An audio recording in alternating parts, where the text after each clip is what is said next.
Welcome to Sleepless Philosophers, where deep ideas meet restful nights. If you enjoy these journeys through philosophy, please like and subscribe and turn on notifications for daily uploads. To support the channel, consider leaving a super thanks. Any amount helps us continue creating content. You can also become a member to request video topics. We're not monetized, so your support truly makes the difference. Now let the philosophy begin. The liberal paradox, when freedom and choice destroy each other. An economist named Amartya Sen constructs a paradox about individual liberty and social choice, about whether societies can simultaneously respect individual freedom and satisfy basic welfare criteria. And the paradox goes as follows. Suppose society values individual freedom, values the principle that each person should be decisive over certain personal matters, should have sovereignty over a domain of choices, perhaps what to wear or what to read or how to live, and call this principle minimal liberalism, the requirement that each individual has at least one pair of alternatives where their preference determines social choice. And now suppose society also values Pareto efficiency, values the principle that if everyone prefers outcome A to outcome B, then society should choose A, should not choose an outcome that makes everyone worse off. And Sen proves that these two principles are incompatible, that no social decision procedure can guarantee both minimal liberalism and Pareto efficiency, that respecting individual freedom can conflict with respecting unanimous preferences. And this is the liberal paradox, also called the impossibility of a Paretian liberal, a demonstration that liberal values contain internal tensions, that freedom and welfare can conflict, that respecting individual choice over personal matters can lead to outcomes that everyone prefers to avoid. And the paradox has generated enormous literature, has sparked debates about the nature of rights, about whether rights are absolute or can be traded, about how to resolve conflicts between liberty and welfare, and the liberal paradox remains one of the most important results in social choice theory, remains a challenge to liberal political philosophy. Imagine a specific example. Two people, call them Prude and Lude, and a book, and Prude prefers that no one read the book, finds it offensive, would be most satisfied if neither reads it. And second best for Prude is if Prude reads it rather than Lude reading it, because at least then Prude can argue against it from first-hand knowledge, and worst for Prude is if Lude reads it while Prude does not. And Lude has opposite preferences, most prefers that Prude read the book, because Lude thinks Prude needs liberalising. Second best for Lude is that Lude reads it, and worst is that neither reads it. And now apply minimal liberalism. Say that Prude should be decisive over whether Prude reads the book, should have the right to choose for themselves, and Lude should be decisive over whether Lude reads the book, and Prude chooses not to read, exercises their right, and Lude chooses to read, exercises their right, and the outcome is Prude does not read and Lude reads, but both prefer the outcome where Prude reads and Lude does not. Both rank that outcome higher, and so the liberal outcome, the outcome that respects individual rights, violates Pareto efficiency, produces an outcome that both prefer to avoid, and the paradox emerges, respecting rights produces an outcome that unanimous preferences reject. The liberal paradox demonstrates that rights and welfare can conflict, that giving individuals control over personal matters can lead to collectively worse outcomes. And this challenges the assumption that liberalism is coherent, that respecting freedom always improves welfare.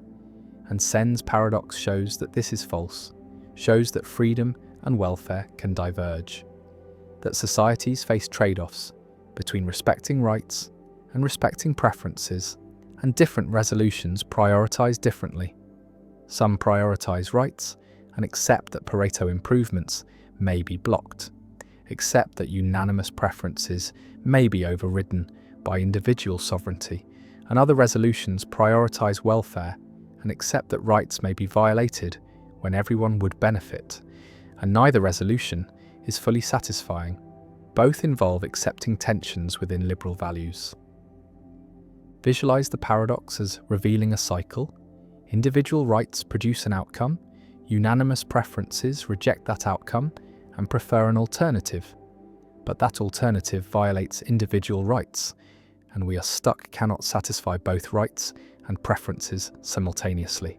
And this cycle shows that liberalism contains contradictions, that its commitments can conflict, and resolving the conflict requires prioritizing, requires deciding whether rights or welfare is more fundamental, and different liberal theories answer differently. Rights-based liberalism prioritizes rights and accepts welfare losses. Welfare-based liberalism prioritizes welfare and accepts rights violations, and no theory satisfies both perfectly. One response to the liberal paradox argues that the problem is with the specification of rights, that the rights in Sen's example are meddlesome, are concerned with what others do, and proper rights are self-regarding, are concerned only with what you do, not with what others do. And if rights are limited to self-regarding matters, then the paradox may not arise, then respecting rights may be compatible with Pareto efficiency. And this response requires distinguishing between self-regarding and other-regarding preferences, between preferences about your own life and preferences about others' lives. And liberalism protects the former, but not the latter, and this resolves the paradox by restricting the domain of rights, by denying that Prude has a right to prevent Lude from reading, even if Prude prefers that outcome. Another response accepts the paradox, accepts that rights sometimes block Pareto improvements, and argues that this is acceptable, that rights are constraints on social choice, are not mere preferences to be aggregated, but are protections that cannot be violated, even for welfare gains. And this deontological response treats rights as absolute, as trumps over welfare, and accepts that respecting rights may produce outcomes that everyone prefers to avoid. And this response is consistent with rights-based liberalism, with the view that individual freedom is foundational, is not negotiable, and welfare considerations cannot override rights. And the paradox is accepted as showing the cost of rights, showing that freedom has trade-offs. A third response questions the Pareto principle, argues that unanimous preferences should not always be respected, that preference satisfaction is not always good. And in Sen's example, the preferences are meddlesome, are concerned with interfering in others' choices, and perhaps such preferences should not count, should not be given weight in social choice. And this response modifies the Pareto principle to exclude meddlesome preferences, to respect only preferences about self-regarding matters. And this resolves the paradox by restricting the domain of preferences that matter for social choice. And this approach has some support, has intuitive appeal, because it seems wrong to let people's preferences about others' private behaviour determine social outcomes, seems to give too much weight to intolerance or judgment. The liberal paradox also connects to debates about paternalism, about whether societies should prevent people from making choices that harm themselves, and paternalism violates minimal liberalism, overrides individual choice for welfare reasons, and the paradox shows why such overriding might be tempting, shows that respecting choice can produce outcomes that the chooser prefers to avoid. And this creates pressure toward paternalism, toward intervention, but liberalism resists, maintains that individual choice must be respected even when it leads to regret. And the tension between respecting choice and promoting welfare is permanent, is built into liberal theory, and the paradox makes it explicit. Some argue that the liberal paradox is merely theoretical, is unlikely in practice, requires specific preference structures that rarely occur, and empirical investigation of whether such structures exist would be valuable, but regardless of frequency, the paradox is important as a logical possibility, as a demonstration that liberal principles can conflict. And this shows that liberalism requires trade-offs, requires balancing competing values, and political philosophy must grapple with these trade-offs rather than assuming that liberal values are always compatible.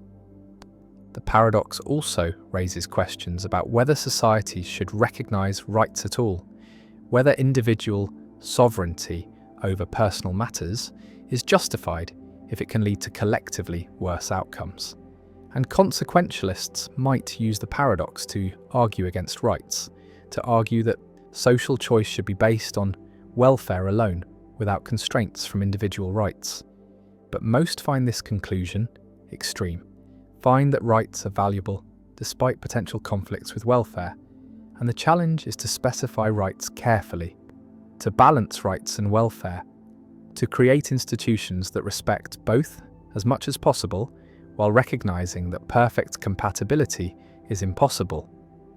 Prude and lewd exercise their rights, make their choices, and the outcome satisfies liberal principles, but violates Pareto efficiency, and both prefer an alternative, but that alternative requires violating someone's rights, requires overriding someone's choice, and the paradox stands unresolved, showing that liberalism contains tensions, that freedom and welfare can conflict, that rights and preferences can diverge, and the liberal paradox endures as one of the important impossibility results in social choice theory, as a challenge to liberal political philosophy, as a demonstration that liberal values are not perfectly compatible.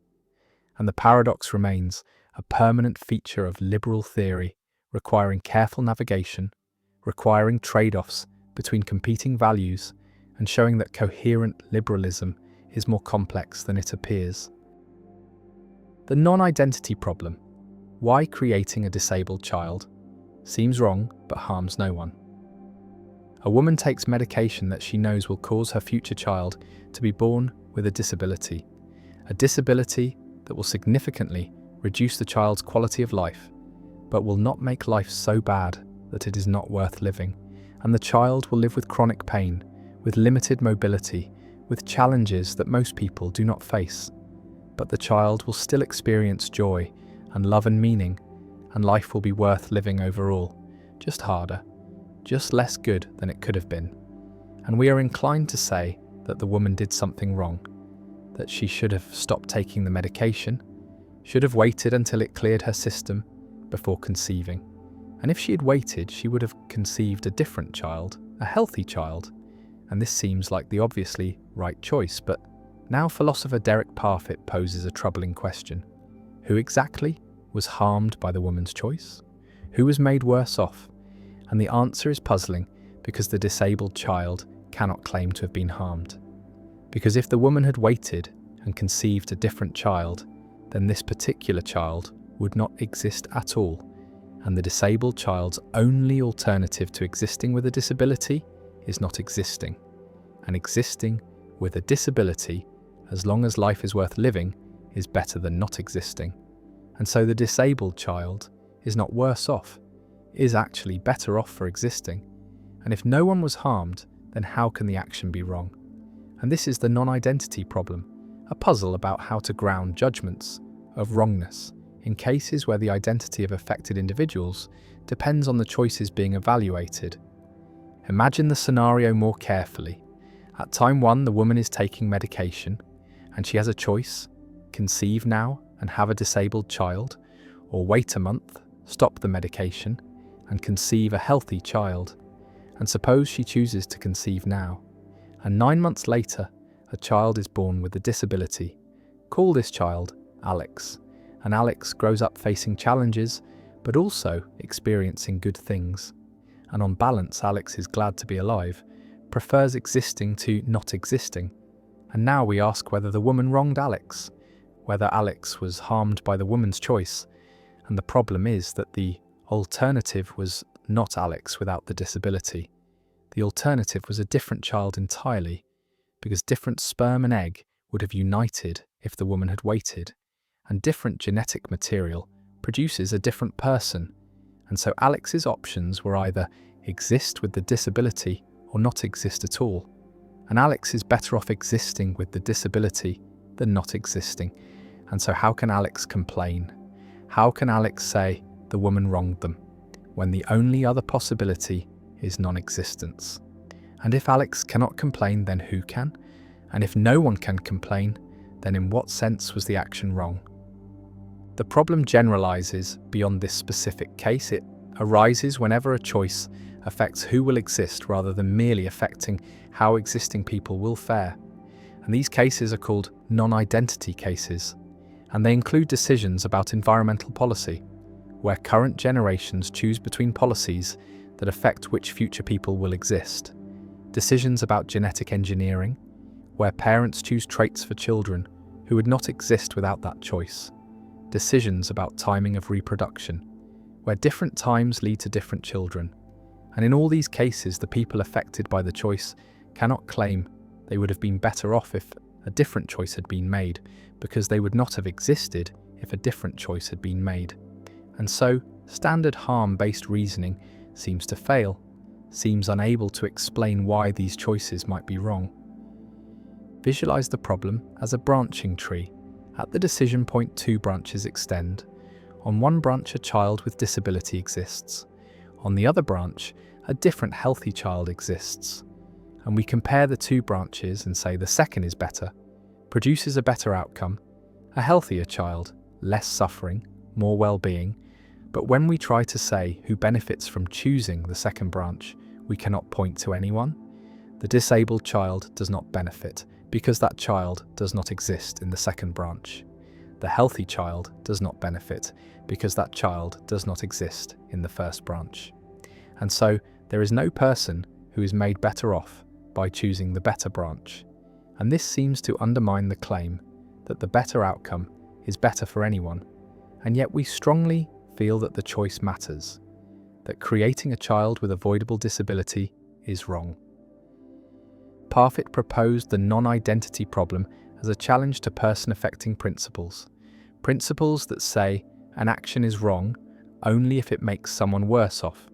And these principles work well for ordinary cases where the same people exist regardless of the choice, but they fail for non-identity cases where different choices lead to different people existing.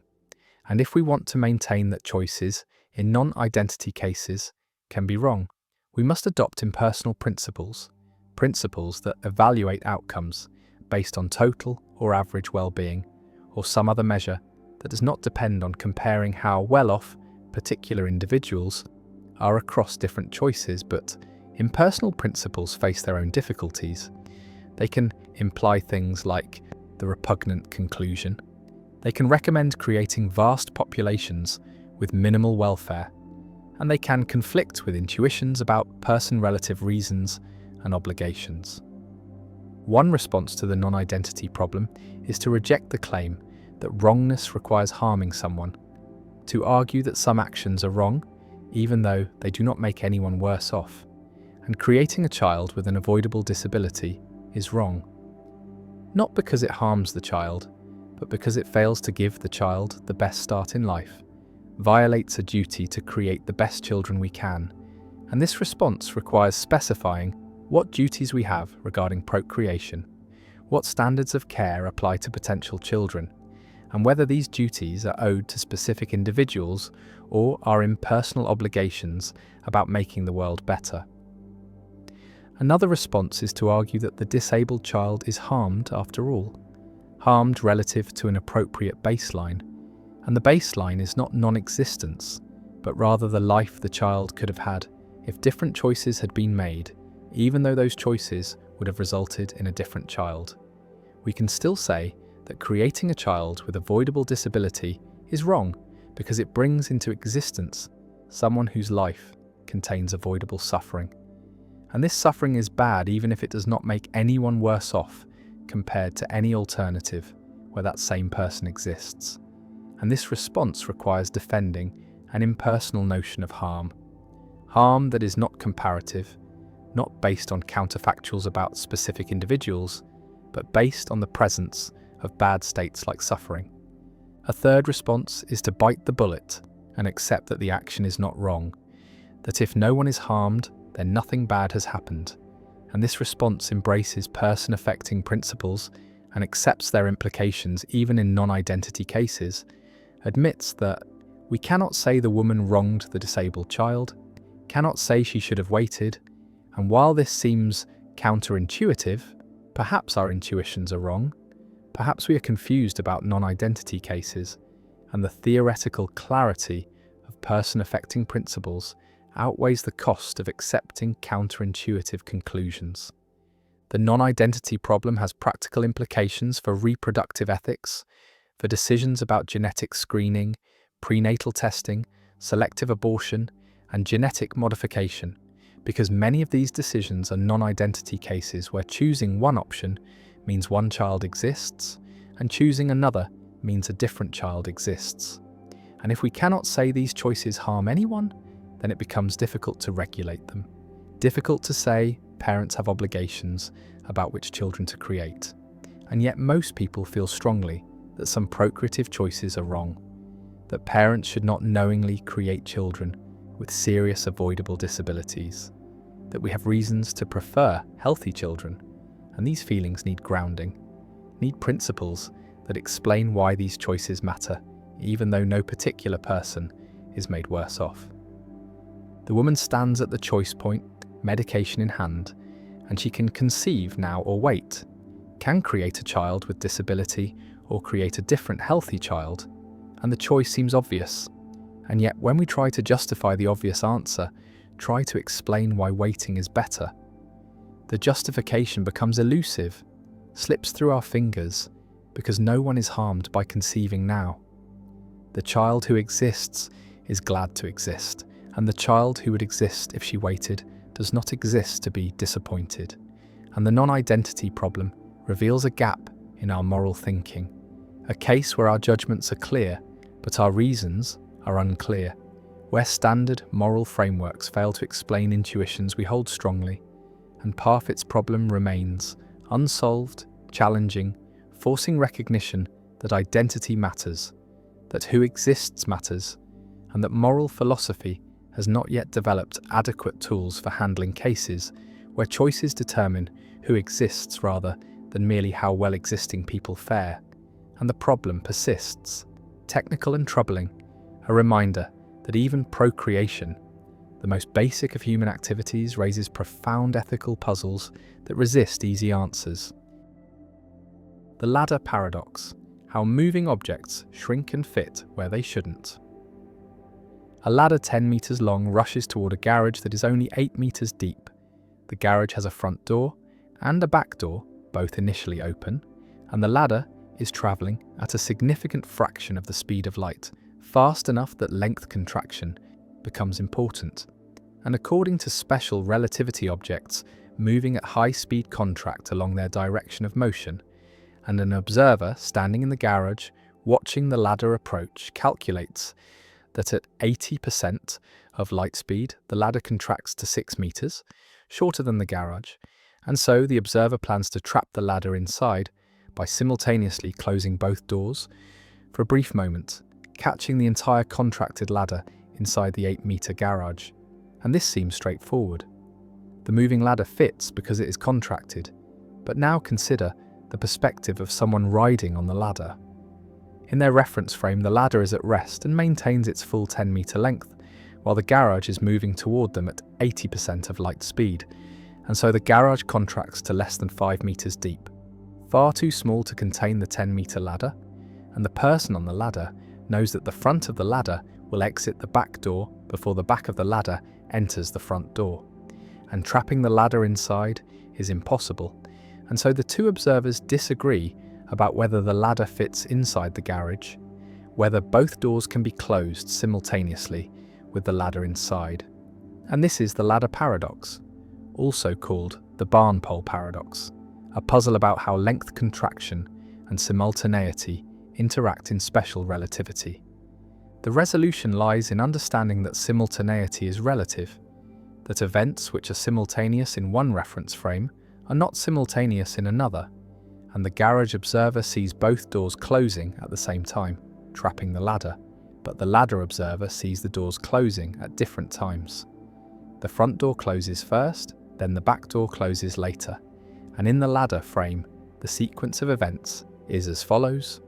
The front of the ladder, still 10 meters away from the back of the ladder, enters the contracted garage and immediately exits the back door.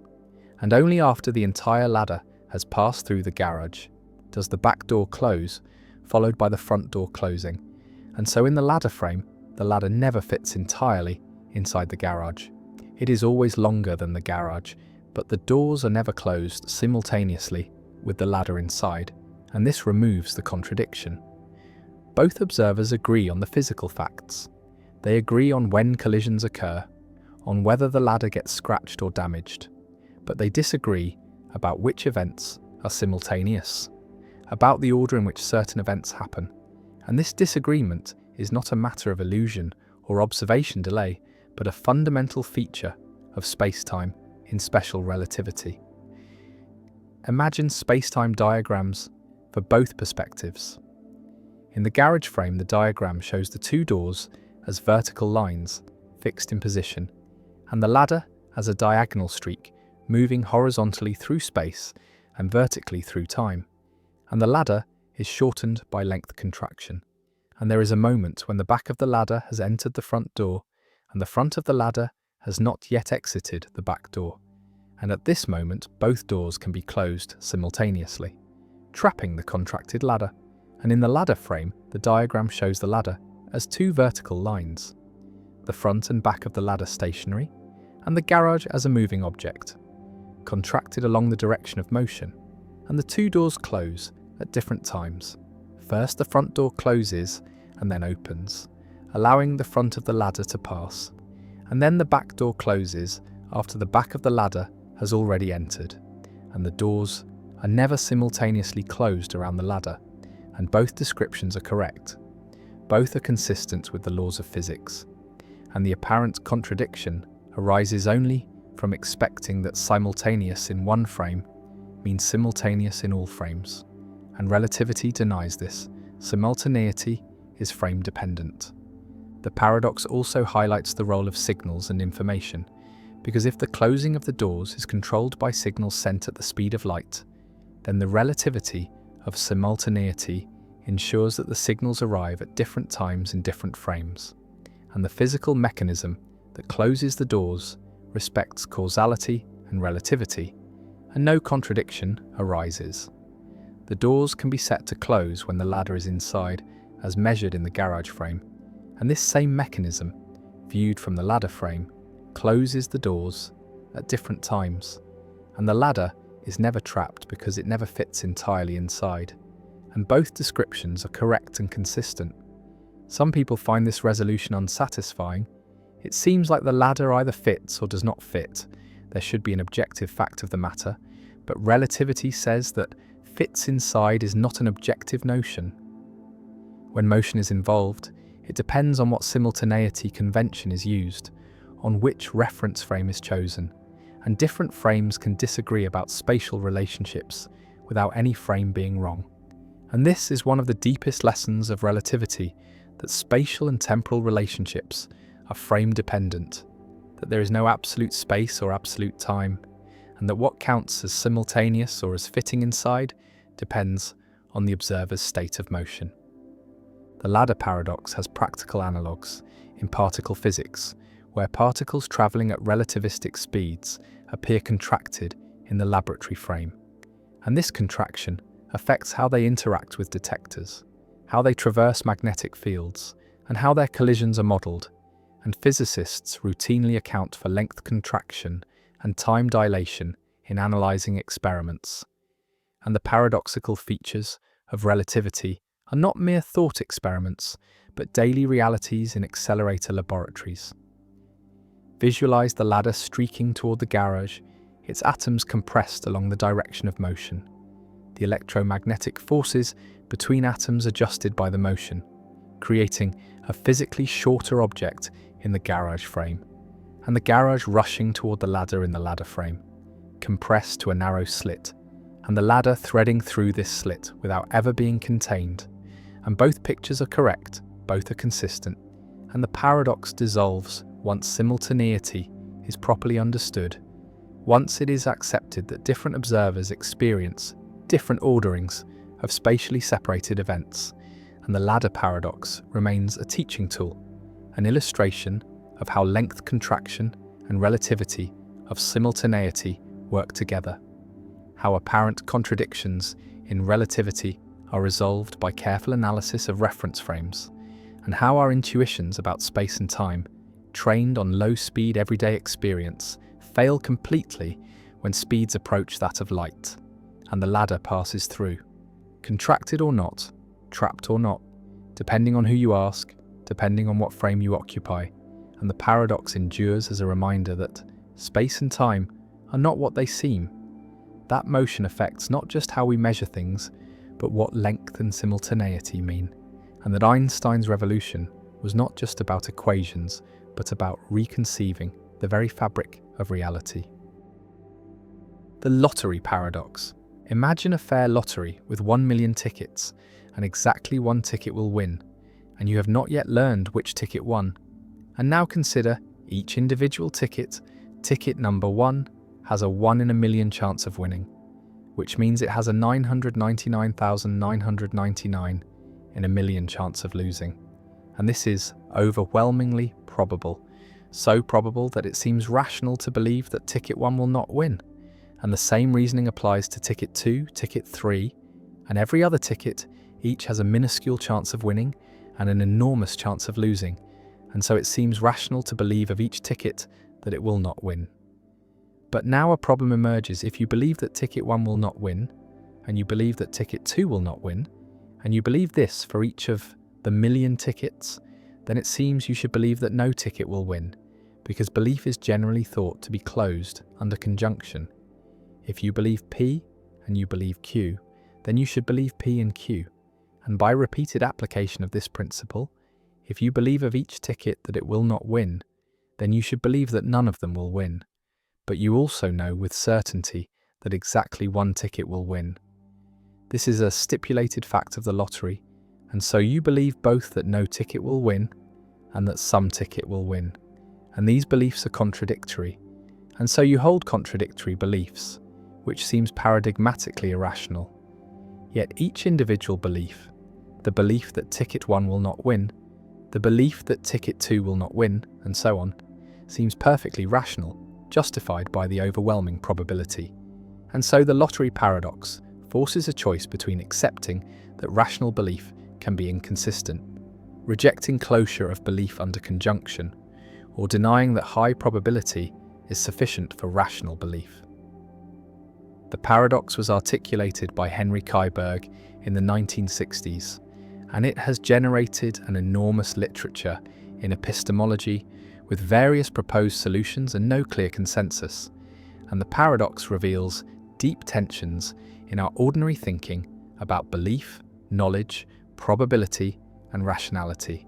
Tensions that cannot be easily resolved without giving up some cherished principles or intuitions. One response is to reject closure, to argue that rational belief is not closed under conjunction, that you can rationally believe each of many propositions without rationally believing all of them together, especially when the propositions are probabilistic and the number of them is large. And this response aligns with the observation that the probability of a conjunction is the product of the probabilities of the conjuncts. And so even if each ticket has only a 1 in a million chance of winning, the probability that at least one ticket wins is certainty.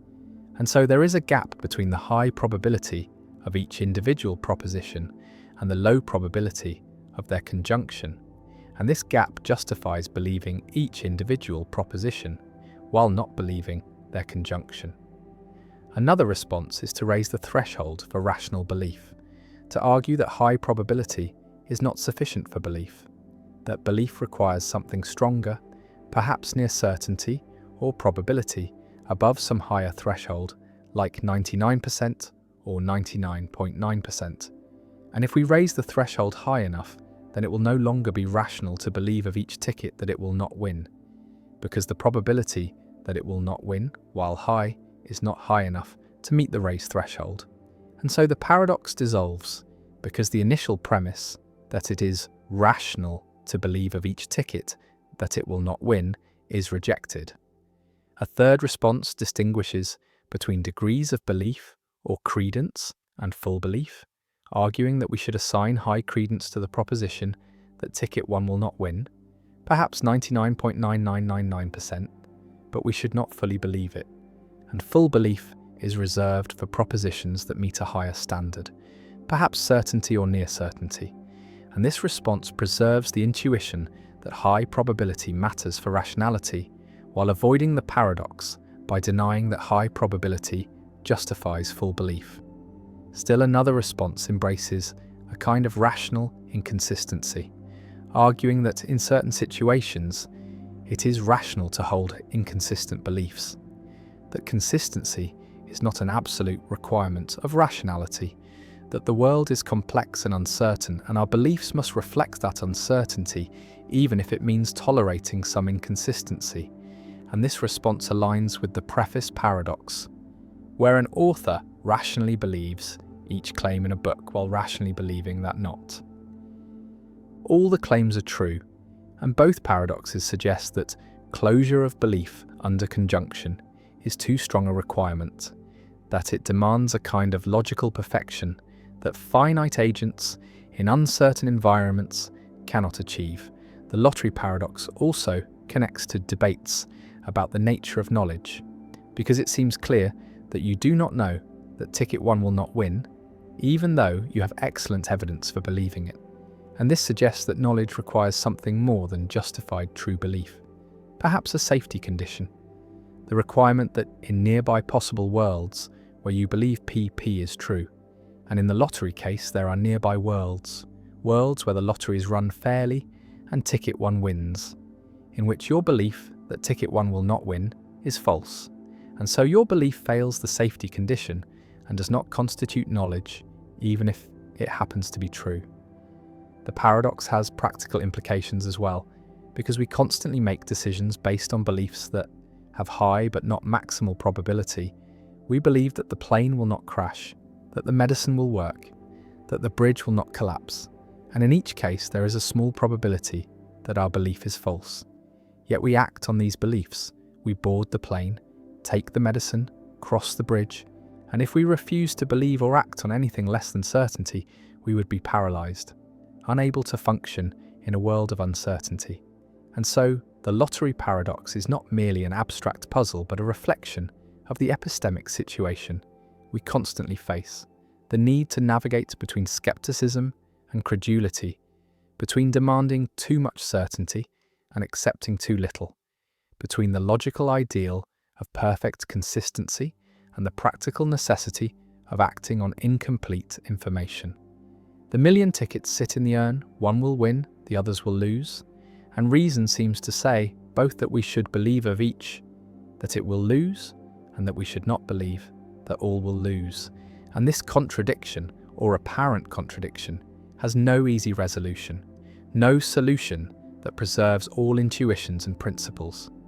And so the paradox remains a permanent challenge to theories of rational belief, a puzzle that forces philosophers to clarify what they mean by belief, by rationality, by justification, and to acknowledge that our ordinary concepts, when pressed to their limits, reveal inconsistencies and tensions that may be ineliminable features of finite cognition rather than problems to be solved. And the lottery continues, the tickets are drawn, one wins, the others lose, and we believe what we must believe, what rationality seems to demand, even when those beliefs, taken together, lead to contradiction. And the paradox endures, a monument to the gap between logical perfection and epistemic reality, between what we ought to believe in principle and what we must believe in practice. The is-ought problem, why facts cannot tell us what to do.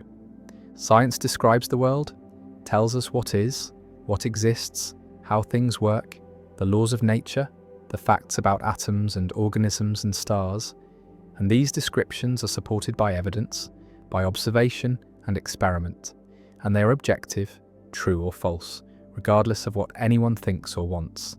And ethics prescribes action, tells us what ought to be, what we should do, what goals to pursue, how to treat others, and these prescriptions are normative, involve value and obligation. And the question that has haunted philosophy since David Hume raised it in 1739, is whether we can derive ought from is, whether we can move from factual premises to moral conclusions, whether what exists tells us anything about what should exist. And Hume's answer was no.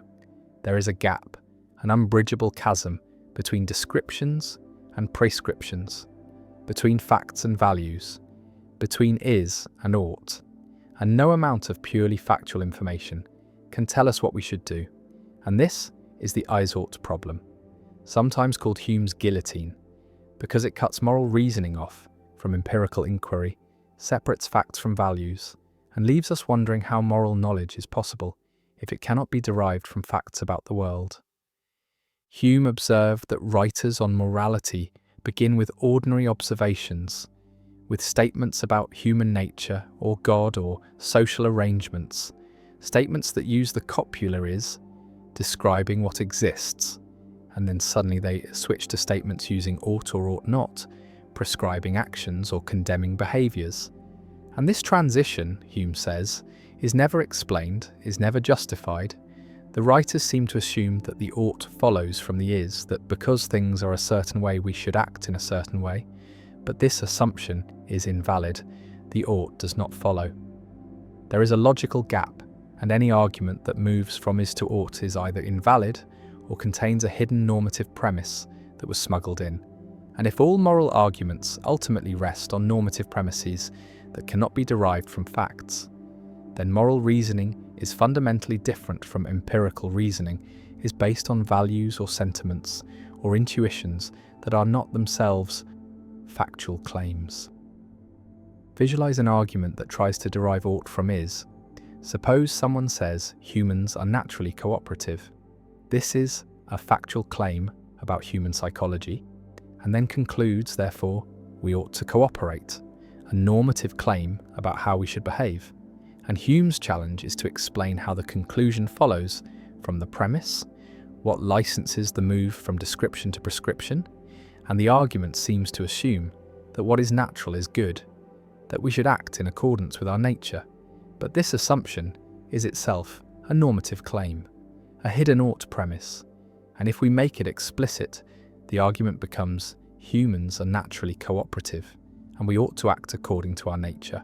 Therefore we ought to cooperate. And now the argument is valid, but it rests on a normative premise, the claim that we ought to act according to our nature. And this premise cannot be derived from facts about what human nature is.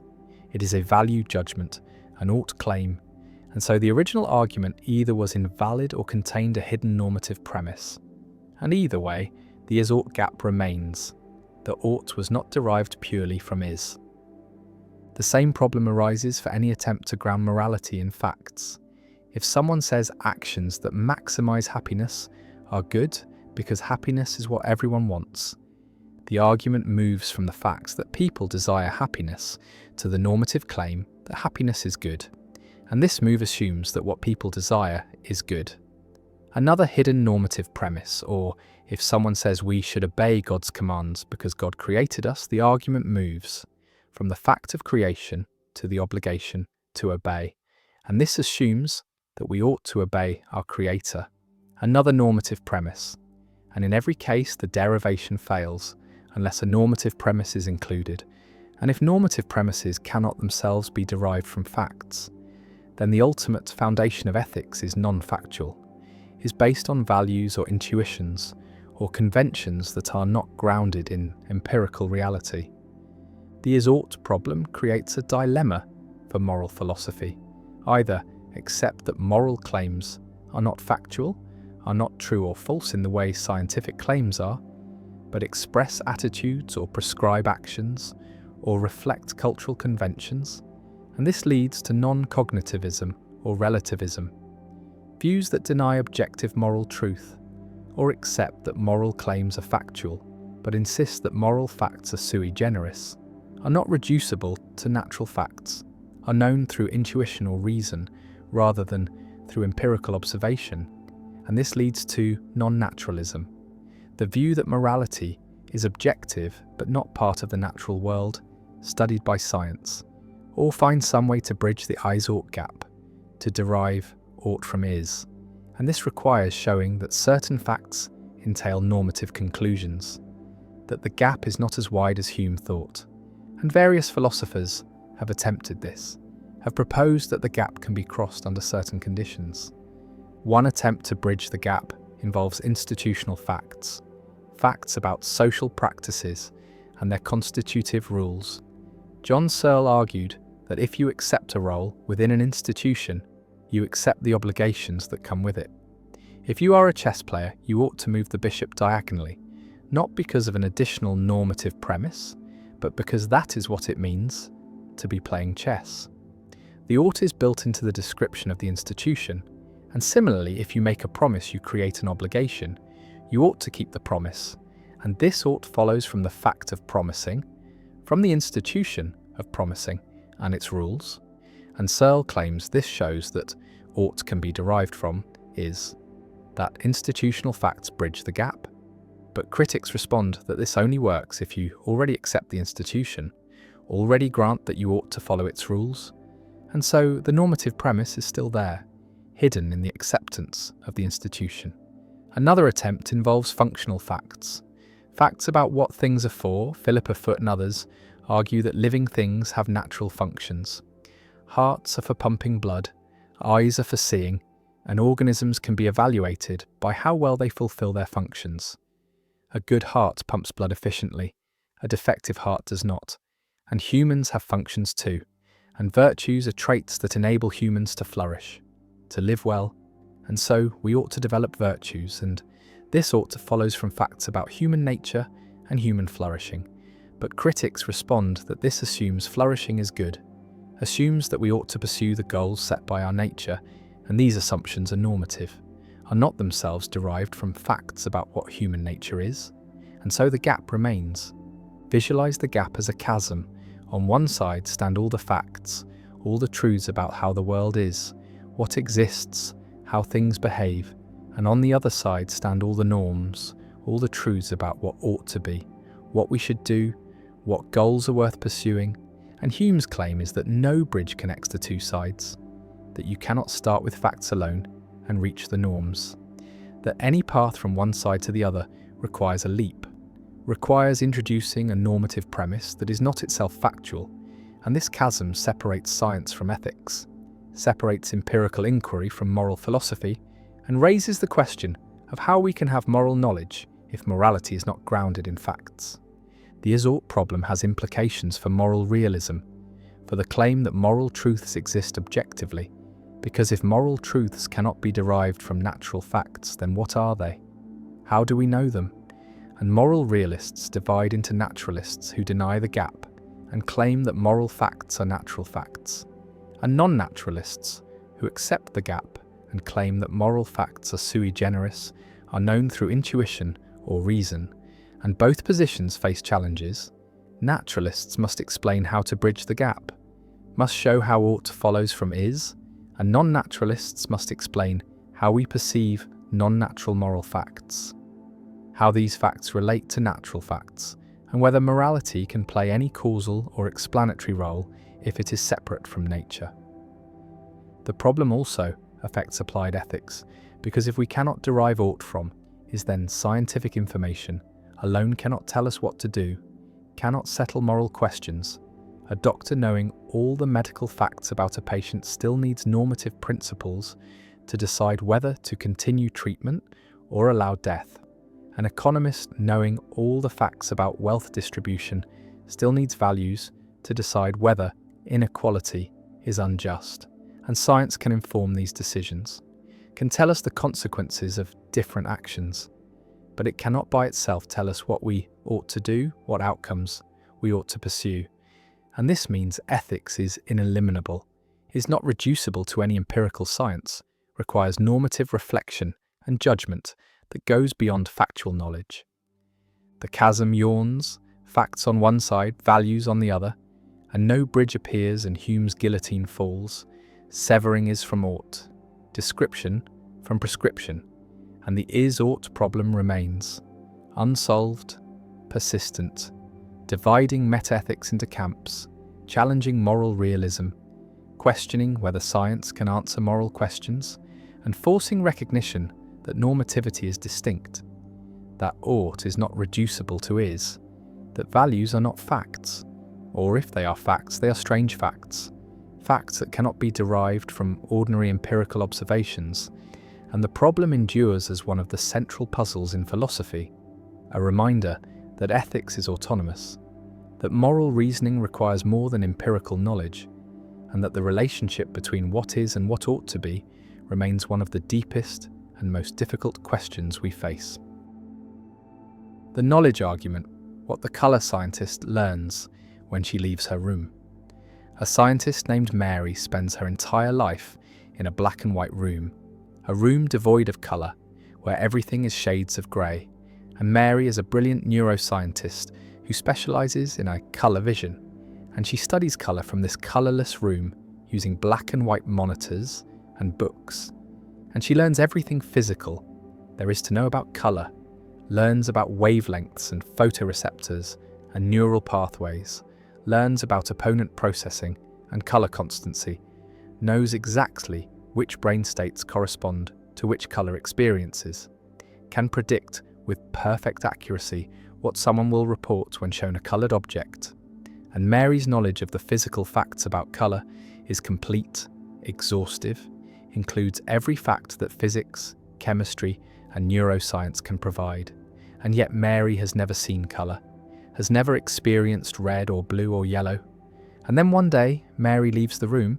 steps outside and sees a ripe tomato for the first time, and she experiences red, and philosopher Frank Jackson asks, does Mary learn something new?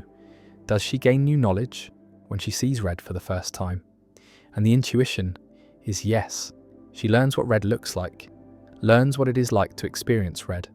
And this new knowledge is not physical knowledge, because she already had all physical knowledge. And so there are facts about consciousness, facts about subjective experience that are not physical facts. And physicalism is false. And this is the knowledge argument, also called the Mary argument, one of the most influential arguments against physicalism, a challenge to the view that the physical facts exhaust all facts. Imagine Mary's situation, surrounded by books and papers explaining colour in physical terms.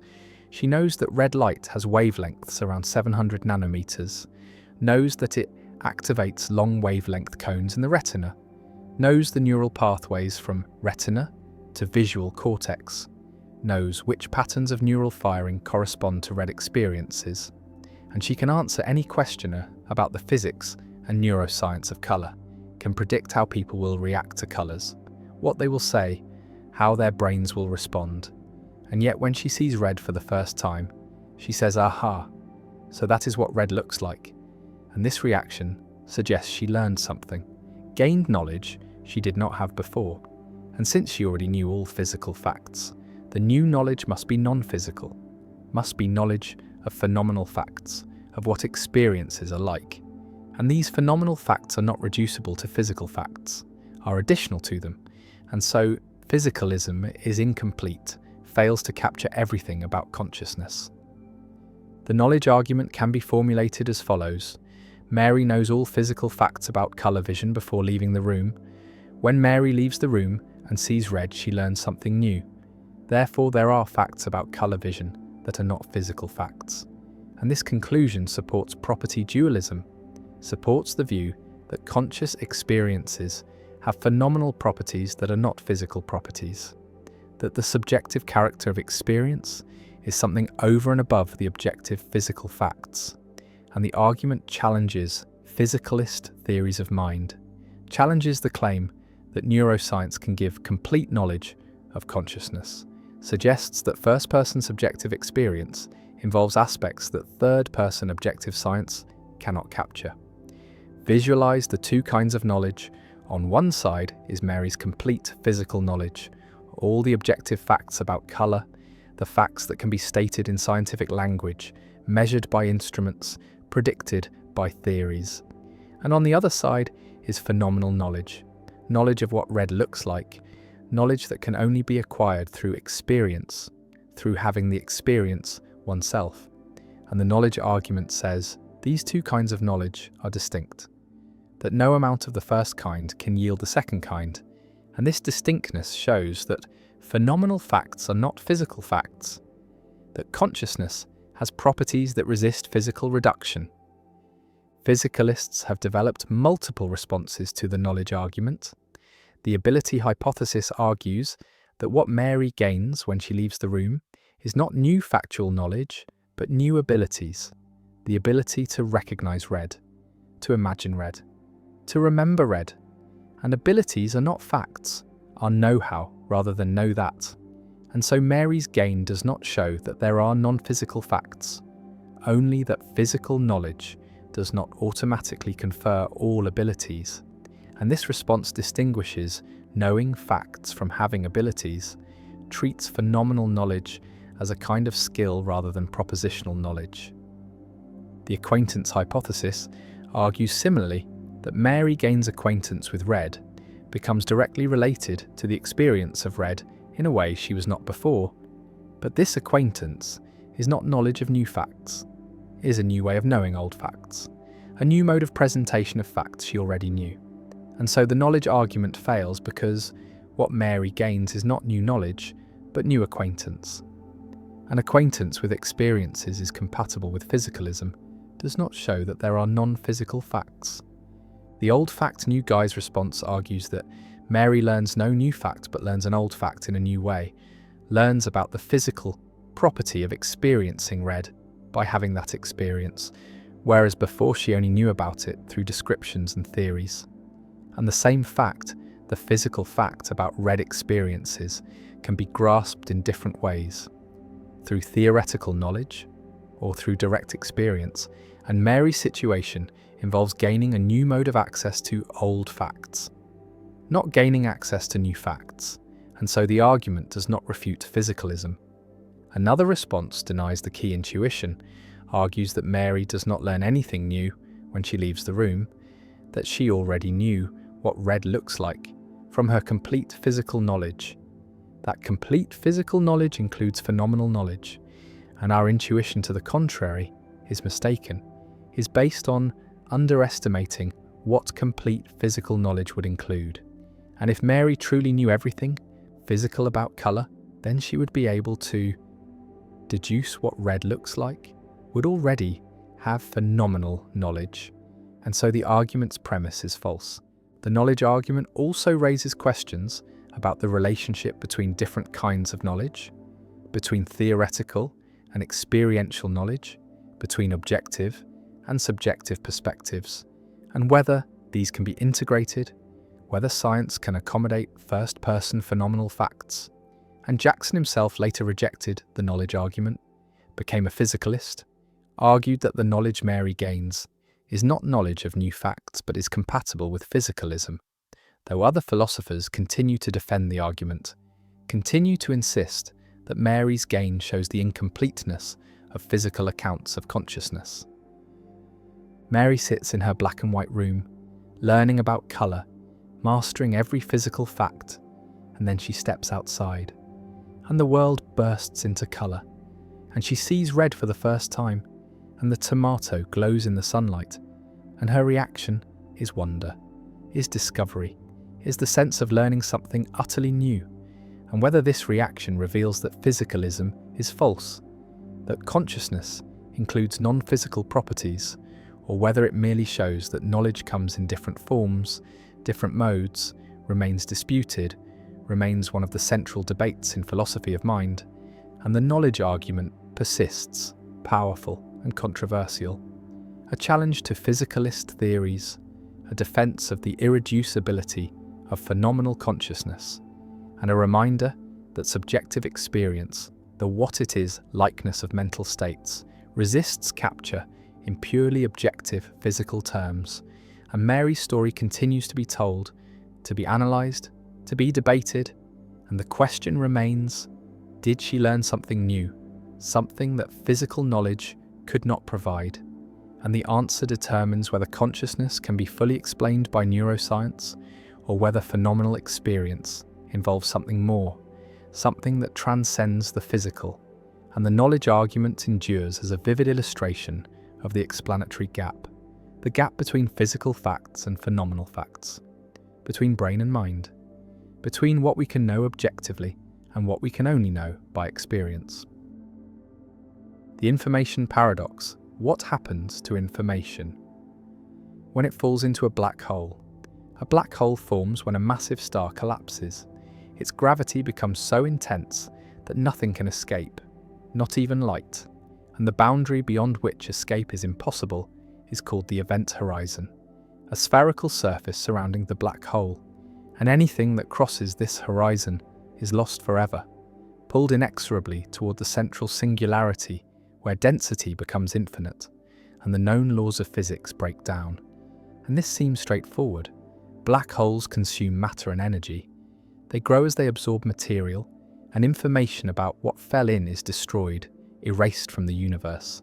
But this simple picture creates a profound paradox, because quantum mechanics insists that information cannot be destroyed, that the universe preserves a complete record of its state, that if you know the present perfectly, you can, in principle, reconstruct the past.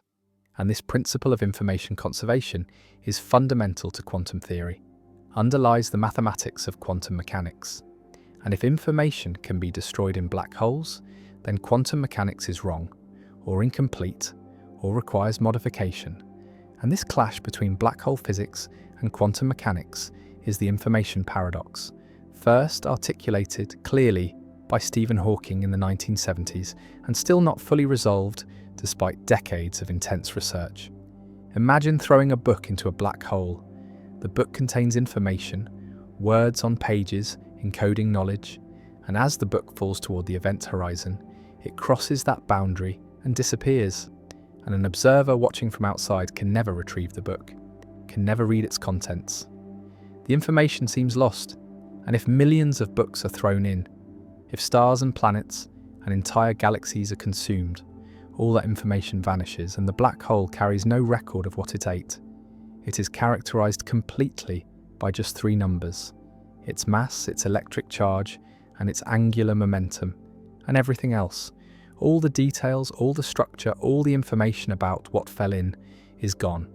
And this erasure of information violates quantum mechanics, violates unitarity, the principle that time evolution is reversible, that information is conserved, and so we face a dilemma: either quantum mechanics fails, or general relativity fails, or our understanding of black holes is incomplete.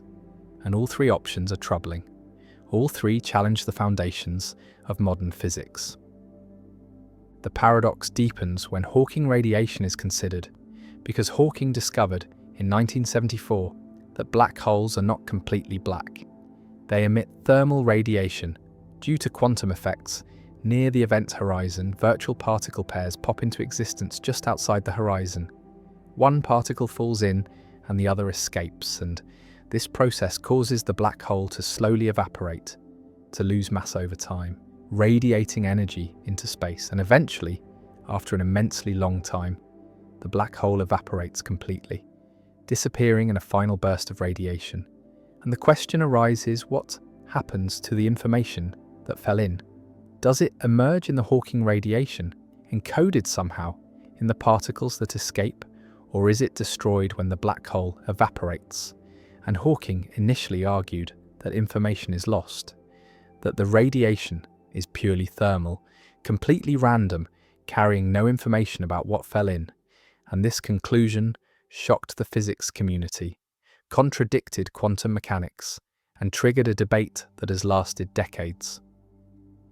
Visualize the black hole evaporating, slowly shrinking as it radiates, and the radiation escaping as a stream of particles, photons, and other quanta. And these particles are hot, thermal, their properties determined by the black hole's temperature, and temperature is statistical, depends only on energy, not on the details of what produced the radiation. And so the Hawking radiation seems to carry no information about the book that fell in, about the stars that were consumed, about the specific configuration of matter that formed the black hole.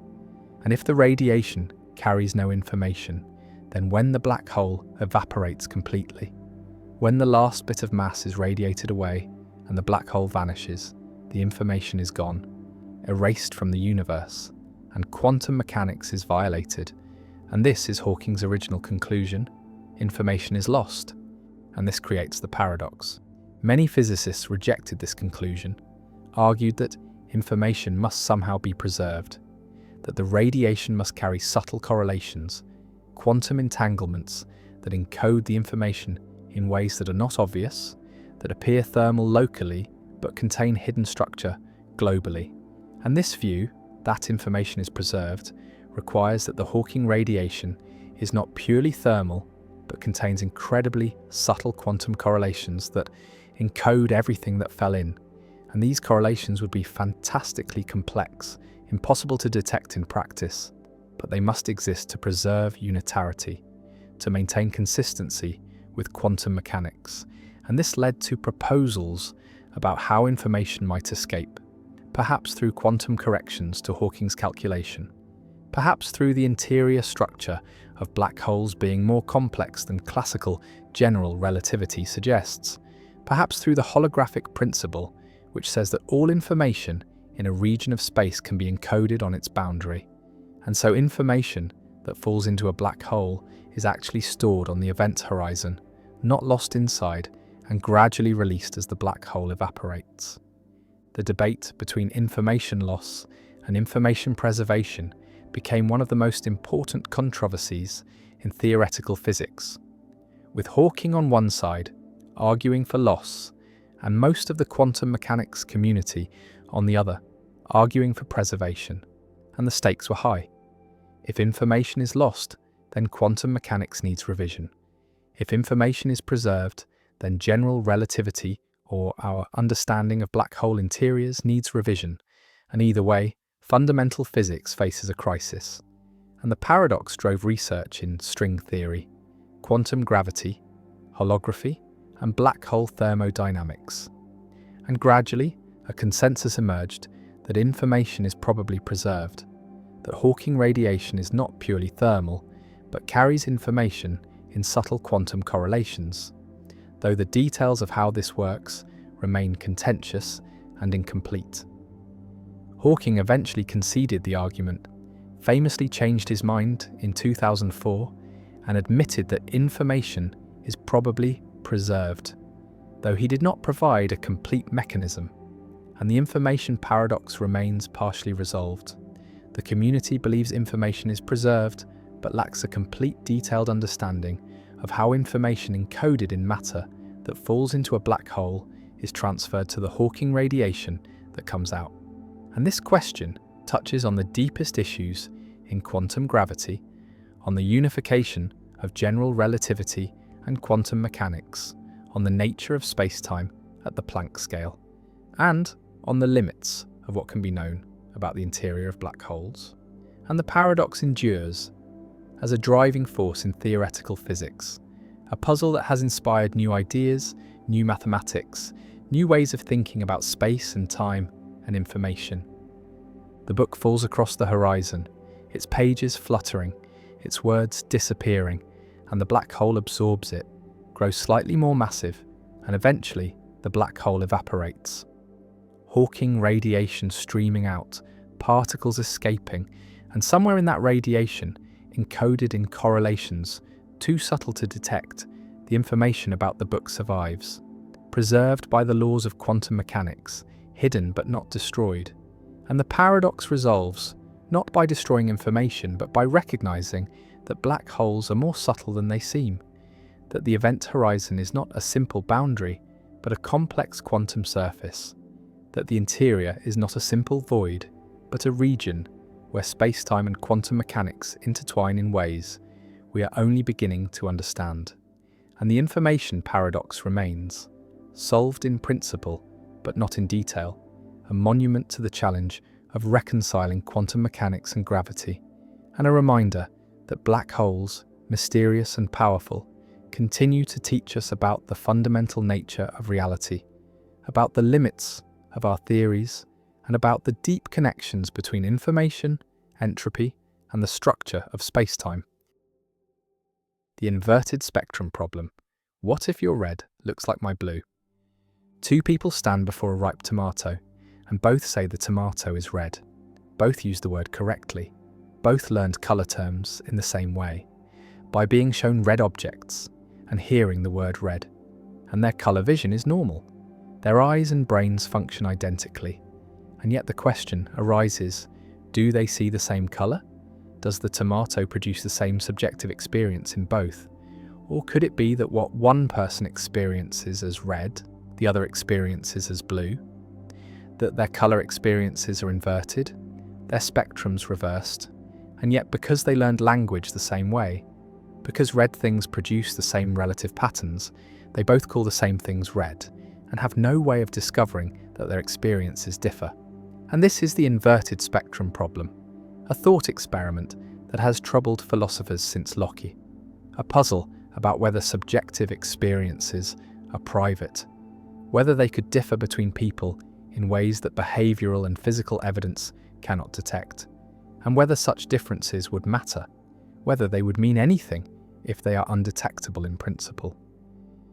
Imagine spectrum inversion more precisely. Person A sees red things as having the experience that person B has when seeing blue things, and person A sees blue things as having the experience person B has when seeing red, and this inversion is systematic, extends across the entire spectrum. Green is inverted with purple, orange with indigo, and so on. And both people learned colour words by associating them with the experiences they actually have. So person A learned to call things red that produce the blue experience, and person B learned to call things red that produce the red experience, and their language use is identical, their behaviour indistinguishable, and the inversion is undetectable from the outside, cannot be discovered through any behavioural test, through any physical measurement, through any scientific investigation, because all the objective facts are the same, only the subjective experiences differ. The inverted spectrum problem raises questions about the privacy of qualia, about whether subjective experiences are essentially first personal, accessible only to the person having them, and if spectrum inversion is possible, then qualia are private, are not reducible to anything public or objective, because two people with inverted spectrums have different qualia despite having identical physical states and identical behaviours. And this challenges functionalism, challenges the view that mental states are defined by their functional roles, by their patterns of causes and effects, because inverted spectrums have the same functional roles, but different experiential qualities, and so functional role does not determine qualia, does not exhaust the nature of conscious experience. Visualize the problem as a question about the relationship between physical processes and subjective experience. The same physical processes, the same wavelengths of light, the same retinal responses, the same neural firings produce different experiences in inverted people, red experience versus blue experience. And this suggests that experience is not determined by physical processes alone, that there is something additional, something that could vary even when physical processes are fixed. And this something is what philosophers call qualia, the intrinsic experiential qualities of mental states. The what, it is likeness, and the inverted spectrum problem shows, or claims to show, that qualia are real, are distinct from physical and functional properties, are private and subjective.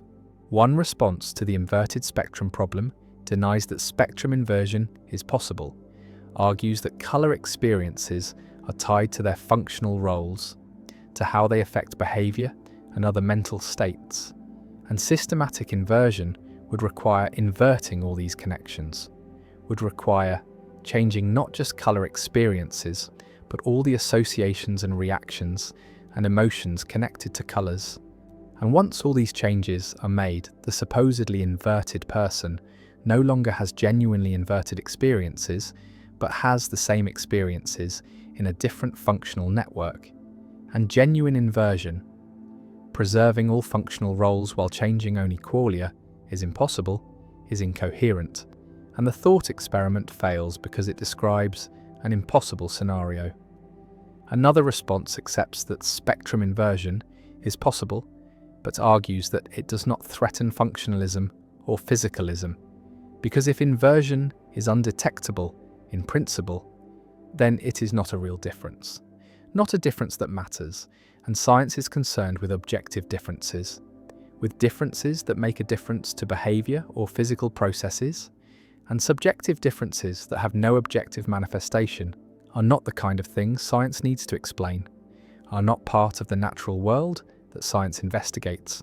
And so the inverted spectrum problem, even if it shows that qualia are private, does not show that they are non-physical, only that they are aspects of physical states that science does not need to characterize in its theories.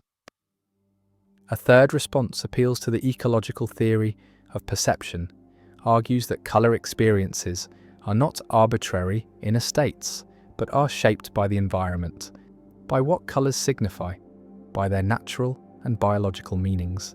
And red looks the way it does because of its associations with blood, fire, ripe fruit, danger, and these associations are grounded in evolutionary history, in universal human experiences, and systematic inversion would disrupt these associations, would make red look restful and blue look alarming, and this would be detectable, would affect behavior. And so genuine spectrum inversion, preserving all functional roles, including emotional and associative roles, is impossible. The inverted spectrum problem also connects to the problem of other minds, because if spectrum inversion is possible, then we cannot know what other people experience, cannot know whether their red is our red or our blue. And this creates a kind of skepticism, a recognition that subjective experience is essentially private, is not fully accessible to others, and while we can know what people say about their experiences, what behaviors they exhibit, we cannot know what they actually feel, what their experiences are like from the inside. And this privacy is both troubling and profound, suggests that each person's consciousness is a private world, knowable fully only to themselves. Some philosophers argue that the inverted spectrum problem trades on confusion about the nature of color experience, that colors are not simple intrinsic qualities, but are defined by their relationships to other colors, to contexts, to perceptual constancies, and that inverting these relationships is not coherent, not a genuine possibility, and that the thought experiment misleads us by treating colors as if they were simple atoms of experience that could be swapped without affecting anything else, when in fact color experience is holistic, is embedded in networks of perception and cognition, and cannot be varied independently.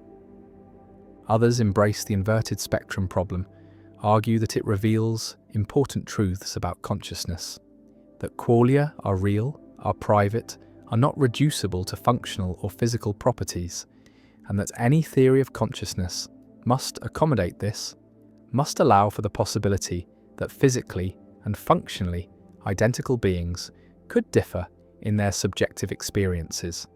And this supports property dualism, supports the view that phenomenal properties are additional to physical properties, are aspects of reality that physical science cannot capture.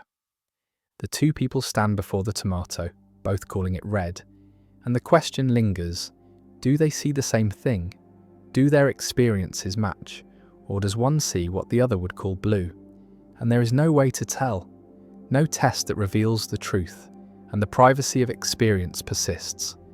The possibility that our inner worlds differ in ways we cannot communicate, in ways language cannot capture, and the inverted spectrum problem remains, not solved, not refuted, not accepted, but persistent as a challenge to theories of mind, as a thought experiment that probes the nature of subjective experience, as a question about whether qualia are private, whether consciousness has aspects that resist objective description, and whether the inner life of another person is truly accessible or forever hidden behind the veil of their behavior and their words. And the tomato remains red, called red by both, but whether they see the same red, whether their experiences converge or diverge behind the labels, remains uncertain, remains one of the enduring mysteries about the nature of consciousness and the privacy of subjective experience. The growing argument suggests objects change size over time. A child grows into an adult, a sapling becomes a tree, a pebble is worn smooth by erosion, and yet we say these are the same entities, the same person, the same tree, the same stone. But if size and shape change, can identity truly remain? And this is the growing argument, sometimes called the growing block paradox, or the problem of material constitution. A puzzle about how objects can gain or lose parts while remaining numerically identical to themselves. Consider a statue made of clay, and a sculptor adds more clay to it, making it larger, and then removes some clay, making it smaller. And at each moment, the statue is made of different material, occupying a different volume, and yet we call it the same statue throughout the process. But if the statue is identical to the lump of clay that constitutes it, then the statue and the clay should share all their properties. Yet the statue has properties the clay does not. The statue has aesthetic value. The statue was created at a certain time. The statue could survive minor alterations, while the clay, as a mere lump, has none of these properties. And so the statue and the clay cannot be identical, even though they occupy the same space and are made of the same material. The paradox deepens when we consider the career of the clay. The lump existed before the statue was formed, and will exist after the statue is destroyed, and so the lump and the statue have different temporal boundaries. They begin and end at different times, and if they are not identical, then there must be two objects occupying the same space at the same time, the lump and the statue. And this seems strange, an unnecessary multiplication of entities. Some philosophers embrace this conclusion, arguing that the world contains far more objects than we ordinarily recognize, that every statue is accompanied by a lump, every organism by a mass of cells, every table by a quantity of wood, and that identity is highly context-sensitive, determined by how we carve up the world conceptually, rather than by objective metaphysical facts.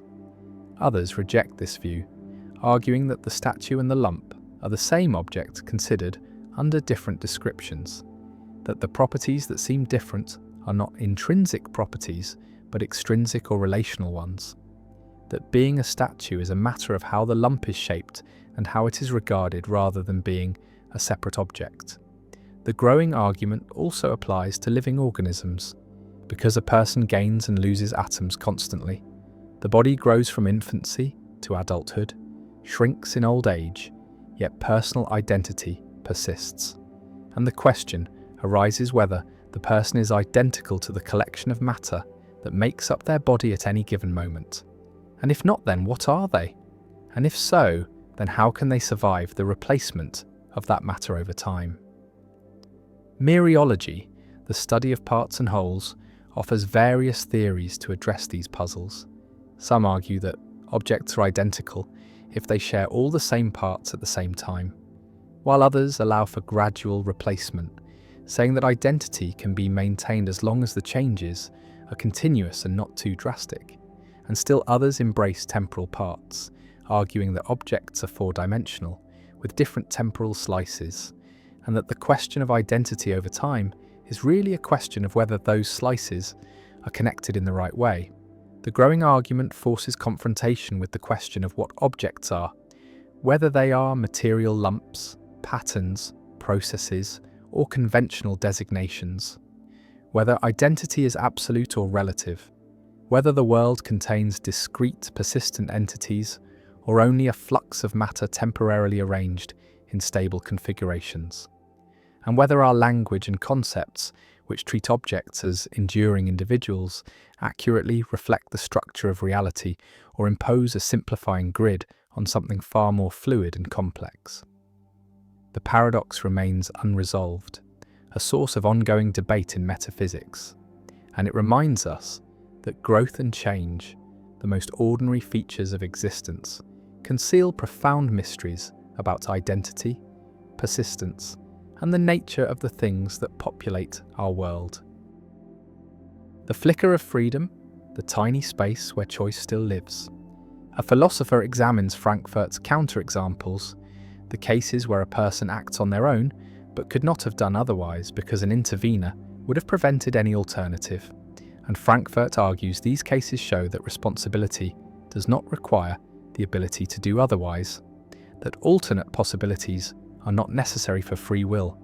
But philosopher Robert Kane and others have identified something Frankfurt missed, a detail in the structure of the cases that preserves a tiny alternative, a flicker of freedom, a moment where the person could have begun to choose differently before the intervener stopped them.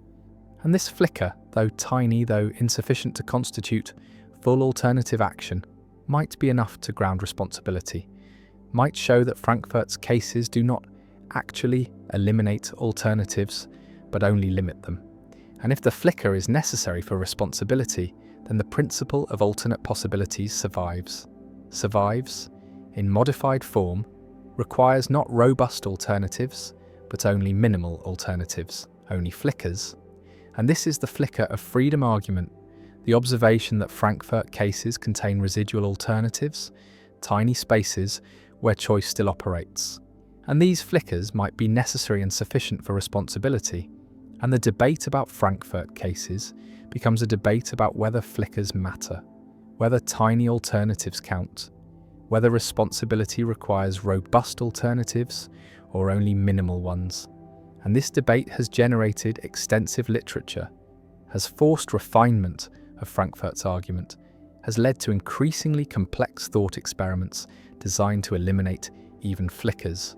And the question remains whether true flicker-free cases are possible, whether alternatives can be completely eliminated while responsibility is preserved, and the flicker of freedom persists as a challenge to Frankfurt's argument, as a defense of the principle of alternate possibilities, as a last stand for the view that responsibility requires alternatives. Imagine a Frankfurt case carefully.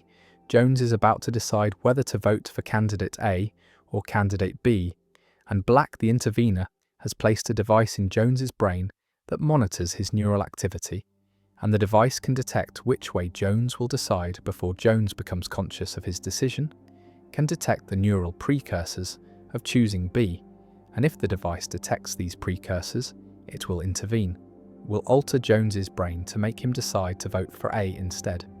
But if Jones is going to decide on his own to vote for A, then the device does nothing, remains dormant, and now suppose Jones decides on his own to vote for A. The device detects no precursors of choosing B because there are none. Jones was always going to choose A on his own, and so the device does nothing, and Jones votes for A based on his own decision. And Frankfurt says Jones is responsible, even though he could not have done otherwise, because if he had started to choose B, the device would have intervened, and so Jones could not have voted for B, had no alternative, and yet Frankfurt says Jones is responsible, because he acted on his own, and the device played no role. But now consider the flicker. There is a moment, however brief, before the device detects that Jones is choosing B, before the device can intervene, and in that moment, Jones could have begun to choose differently, could have initiated the neural precursors that would have triggered intervention, and this moment is a genuine alternative. Is something Jones could have done differently, even though if he had done it, the device would have stopped him from completing the alternative choice. And so there is an alternative. There is something Jones could have done otherwise, namely, begin to choose B. And this alternative, though tiny, though incomplete, is a flicker of freedom. And the question is whether this flicker is sufficient to ground responsibility, whether the ability to begin an alternative is enough even if the ability to complete it is absent. Visualize freedom as coming in degrees. At one end is robust freedom, the full ability to choose and complete any available alternative. At the other end is no freedom, no alternatives whatsoever. And flickers are near the no freedom end, but not quite at it. Are minimal alternatives, are the ability to begin alternatives, even if not to complete them. And the debate is whether this minimal freedom is sufficient for responsibility, whether flickers count, or whether only robust alternatives matter, and source theorists who follow Frankfurt say flickers do not matter, say that what matters for responsibility is not alternatives but source, whether the action flows from the agent's own will, and flicker theorists who defend alternate possibilities say flickers do matter, say that responsibility requires some alternative, even if minimal, even if only a flicker.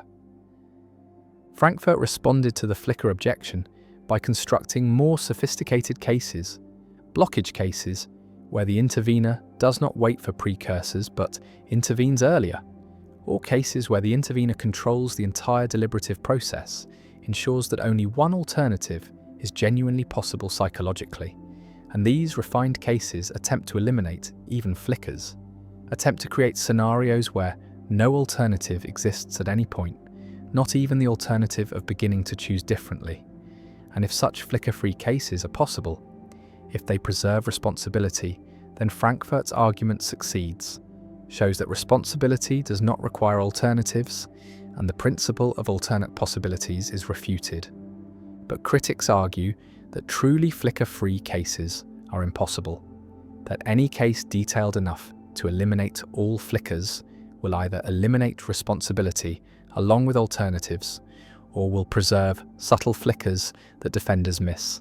And this back and forth, this attempt to construct and critique flicker-free cases, has dominated discussions of Frankfurt cases for decades, has generated increasingly technical papers, increasingly complex scenarios, and no consensus has emerged, and both sides claim victory, claim that the cases support their view, and the debate continues. The flicker of freedom also connects to debates about determinism and sourcehood, because if determinism is true, then flickers might not exist, might themselves be eliminated by deterministic causation, and so the flicker debate might ultimately depend on whether determinism is true, whether quantum indeterminacy provides space for genuine alternatives. And this makes the debate about flickers part of the larger debate about free will and determinism, about whether compatibilism or incompatibilism is correct. One response to the flicker argument accepts that flickers exist in Frankfurt cases, but denies that flickers ground responsibility, argues that the ability to begin an alternative that would immediately be stopped is not the kind of ability that matters for responsibility, is not genuine control, is not enough to make the action truly up to the agent, and responsibility requires more than flickers, requires robust alternatives, or requires source without alternatives. And flickers are too weak to do the work that alternate possibilities theorists need them to do. And Frankfurt's argument succeeds despite the flickers, because flickers are irrelevant to responsibility. Another response embraces flickers, argues that they show Frankfurt cases fail, show that alternatives are preserved, and this response modifies the principle of alternate possibilities to say that responsibility requires alternatives, but these alternatives need not be robust, need only be flickers, need only be the ability to begin alternatives even if not to complete them. And this modified principle is immune to Frankfurt's argument because Frankfurt cases contain flickers, and flicker-free cases either do not exist or do not preserve responsibility, and so the principle of alternate possibilities survives in modified form, survives as the principle that responsibility requires, at least flickers of freedom, requires some alternative possibilities, however minimal. The flicker debate also raises questions about what counts as an alternative, about how much control is required for something to be a genuine alternative, and these questions are central to understanding freedom, to specifying what free will requires, and the flicker debate, though technical, though focused on detailed cases, ultimately concerns fundamental issues about agency, control, and responsibility. And the debate has been productive, has forced clarification of concepts, has revealed complexity in notions that seemed simple, and whether flickers matter, whether they ground responsibility or are irrelevant, remains disputed, remains one of the many unresolved issues in the free will debate. Jones votes, the device does nothing, and somewhere in the process there is or is not a flicker, a moment where Jones could have begun differently, a tiny alternative that would have triggered intervention. And whether this flicker exists and whether it matters determine whether Frankfurt's argument succeeds. Whether responsibility requires alternatives and the flicker of freedom remains, tiny but potentially crucial, a last gasp of alternate possibilities in cases designed to eliminate them. And the debate continues, philosophers constructing ever more sophisticated cases, critics finding ever more subtle flickers, and the question persists. Do flickers matter? Are tiny alternatives enough for responsibility? Or is responsibility about source, not alternatives? About where choices come from, not what else could have been chosen? And the flicker flickers, at the edge of possibility, barely existing, possibly necessary, and the debate around it endures. The grandfather paradox. Time travel has long been a staple of science fiction, a dream of visiting the past or glimpsing the future. But woven into this fantasy is a logical nightmare that has haunted physicists and philosophers alike. And this is the grandfather paradox, a thought experiment that questions whether travelling backward in time could ever be possible without creating contradictions that tear reality apart. Imagine a person who builds a time machine and travels back to a point before their own birth. And while in the past this person encounters their grandfather as a young man, before he has met the traveller's grandmother, before any children have been conceived, and in a moment of recklessness or malice or accident, the time traveller kills their grandfather. The question that follows is immediate and devastating. If the grandfather dies before fathering any children, then the time traveller's parent is never born. And if the parent is never born, then the time traveller is never born. And if the time traveller is never born, then no one travels back in time to kill the grandfather, which means the grandfather lives, which means the parent is born, which means the time traveller is born, which means someone does travel back in time to kill the grandfather, and the loop closes, a perfect circle of cause and effect that devours itself. The paradox suggests that backward time travel, if possible, would permit changes to the past that erase their own causes, creating logical contradictions that seem to violate the basic structure of causality, the idea that causes precede effects, that events unfold in a coherent sequence rather than collapsing into impossible tangles. Some physicists argue that the paradox proves time travel to the past is impossible, that the laws of physics must somehow prevent any action that would create a causal loop or alter history in a way that leads to contradiction. And this idea is formalized in the Novikov self-consistency principle, which states that if time travel is possible, then only self-consistent timelines can occur, meaning the time traveler would find themselves unable to kill their grandfather.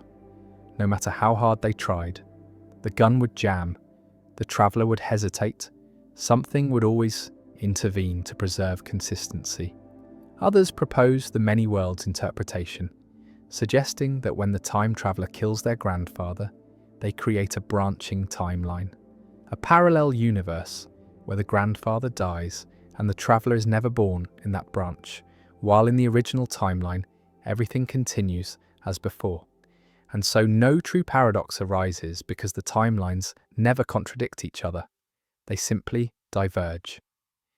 Still others embrace the idea that time is not a single linear path, but a more complex structure, a block universe where past, present, and future all exist simultaneously, and where time travel is simply movement through a fixed four-dimensional landscape. And in such a universe, the grandfather was always killed by the time traveler. The timeline was always that way. There is no changing of history because history is immutable. All events, including the time travel, are already written into the fabric of space-time. The paradox also raises questions about identity and causation, about what it means to exist, about whether effects can precede their causes, and whether the universe permits contradictions or whether reality itself enforces logical consistency as a fundamental law.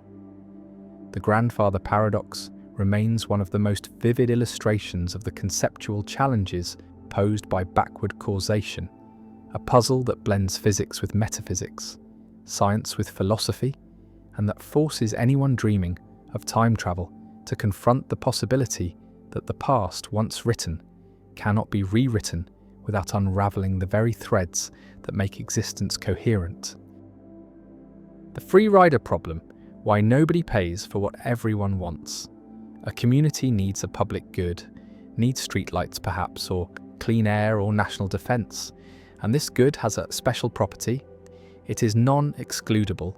Once provided, it is available to everyone, regardless of whether they contributed to its provision, and it is non-rivalrous. One person's use does not reduce availability for others.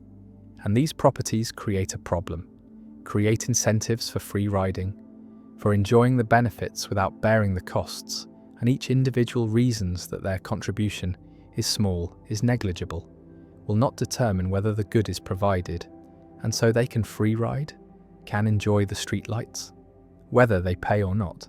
And since paying is costly, and the good will be provided or not, regardless of their individual contribution, it is individually rational to free ride. And if everyone reasons this way, then no one contributes. The good is not provided, and everyone is worse off than if everyone had contributed. And this is the free rider problem, a fundamental challenge in public economics, a demonstration that voluntary provision of public goods is difficult, tends toward underprovision, and solving the problem requires mechanisms that make contribution individually rational, requires collective action, requires institutions that enable groups to provide goods that individuals cannot or will not provide voluntarily. And the free rider problem explains why governments exist, why taxation is necessary, why voluntary charity is insufficient for providing public goods. And the problem remains central to political philosophy, to debates about the role of government, to questions about when collective coercion is justified. Imagine a neighbourhood deciding whether to install streetlights, and the lights would benefit everyone, would make the streets safer, would be valued by all residents. And suppose the lights cost $100 per household, and each household values the lights at $150. So collectively, the benefit exceeds the cost. Provision is efficient, but each household faces a decision: contribute or free ride. And the calculation is straightforward. If enough others contribute, the lights will be installed regardless of whether I contribute. And if I contribute, I pay $100 and get $150 of benefit for net benefits of $50. But if I free ride, I pay nothing and still get $150 of benefit for net benefit of $150. So I am better off free riding, and if not enough others contribute, then the lights will not be installed regardless of whether I contribute. And if I contribute, I pay $100 and get nothing because the lights are not installed. And if I free ride, I pay nothing and get nothing. So I am no worse off free riding, and in both cases, free riding dominates contributing. And since every household reasons this way, no one contributes, the lights are not installed, and everyone loses the net benefit they could have had. And this is the free rider problem. The free rider problem demonstrates that individual rationality can lead to collective inefficiency, that goods which everyone wants can fail to be provided because no individual has incentive to contribute, and the problem is structural, is inherent in the properties of public goods, and cannot be solved by appealing to altruism or social responsibility, because even small amounts of altruism are insufficient, because as long as some people free ride, the burden on contributors increases, and this creates resentment, undermines cooperation, and voluntary provision tends to fail. And the solution typically involves coercion, involves mandatory contributions through taxation, and governments exist partly to solve free rider problems, to provide public goods through collective funding, and taxation is justified on the grounds that it enables provision of goods that voluntary contribution cannot reliably provide. Visualize the free rider problem as a threshold public good, where the good is provided only if total contributions exceed some threshold, and individuals must decide whether to contribute without knowing whether others will contribute, and the dominant strategy is to free ride because your contribution is costly and makes little difference to whether the threshold is met, and everyone free rides. The threshold is not met. The good is not provided, and this shows why voluntary provision fails, why collective action problems arise, why coordination on contribution is difficult without institutional mechanisms. And solving the problem requires commitment devices, requires mechanisms that ensure contributions are made, that prevent free riding, and taxation is one such mechanism, makes contribution mandatory, eliminates the free riding option, and enables provision of public goods that markets fail to provide. One response to the free rider problem is Lindahl taxation, a theoretical solution where each individual pays according to their marginal benefit from the public good, pays their willingness to pay, and this makes contribution individually rational because you pay only what the good is worth to you. But Lindahl taxation faces practical problems, requires knowing each person's valuation, which people have incentive to misrepresent, have incentive to understate to reduce their tax burden, and the mechanism is not incentive compatible, is vulnerable to strategic behaviour, and cannot be implemented in practice. And so while Lindahl taxation is theoretically optimal, it does not solve the real-world free rider problem. Another response is assurance contracts, where contributions are collected conditionally, are returned if the threshold is not met. And this solves one problem with voluntary provision, eliminates the risk of contributing without the good being provided. But assurance contracts do not eliminate free riding incentive, do not make contributing dominant, because you still benefit from the good whether you contribute or not. And so assurance contracts help but do not fully solve the problem, and empirical evidence shows that contribution rates improve with assurance contracts but remain below optimal levels. A third response is social sanctions, where free riders are punished through social disapproval, through reputation loss, through exclusion from other cooperative activities, and social sanctions can support contribution in small groups where behaviour is observable, where reputation matters, where repeated interaction creates incentives for cooperation, and community provision of public goods often relies on social sanctions, relies on norms that support contribution and punish free riding. And these mechanisms can be effective in tight-knit communities but are less effective in large anonymous societies where behaviour is hard to observe and reputation effects are weak.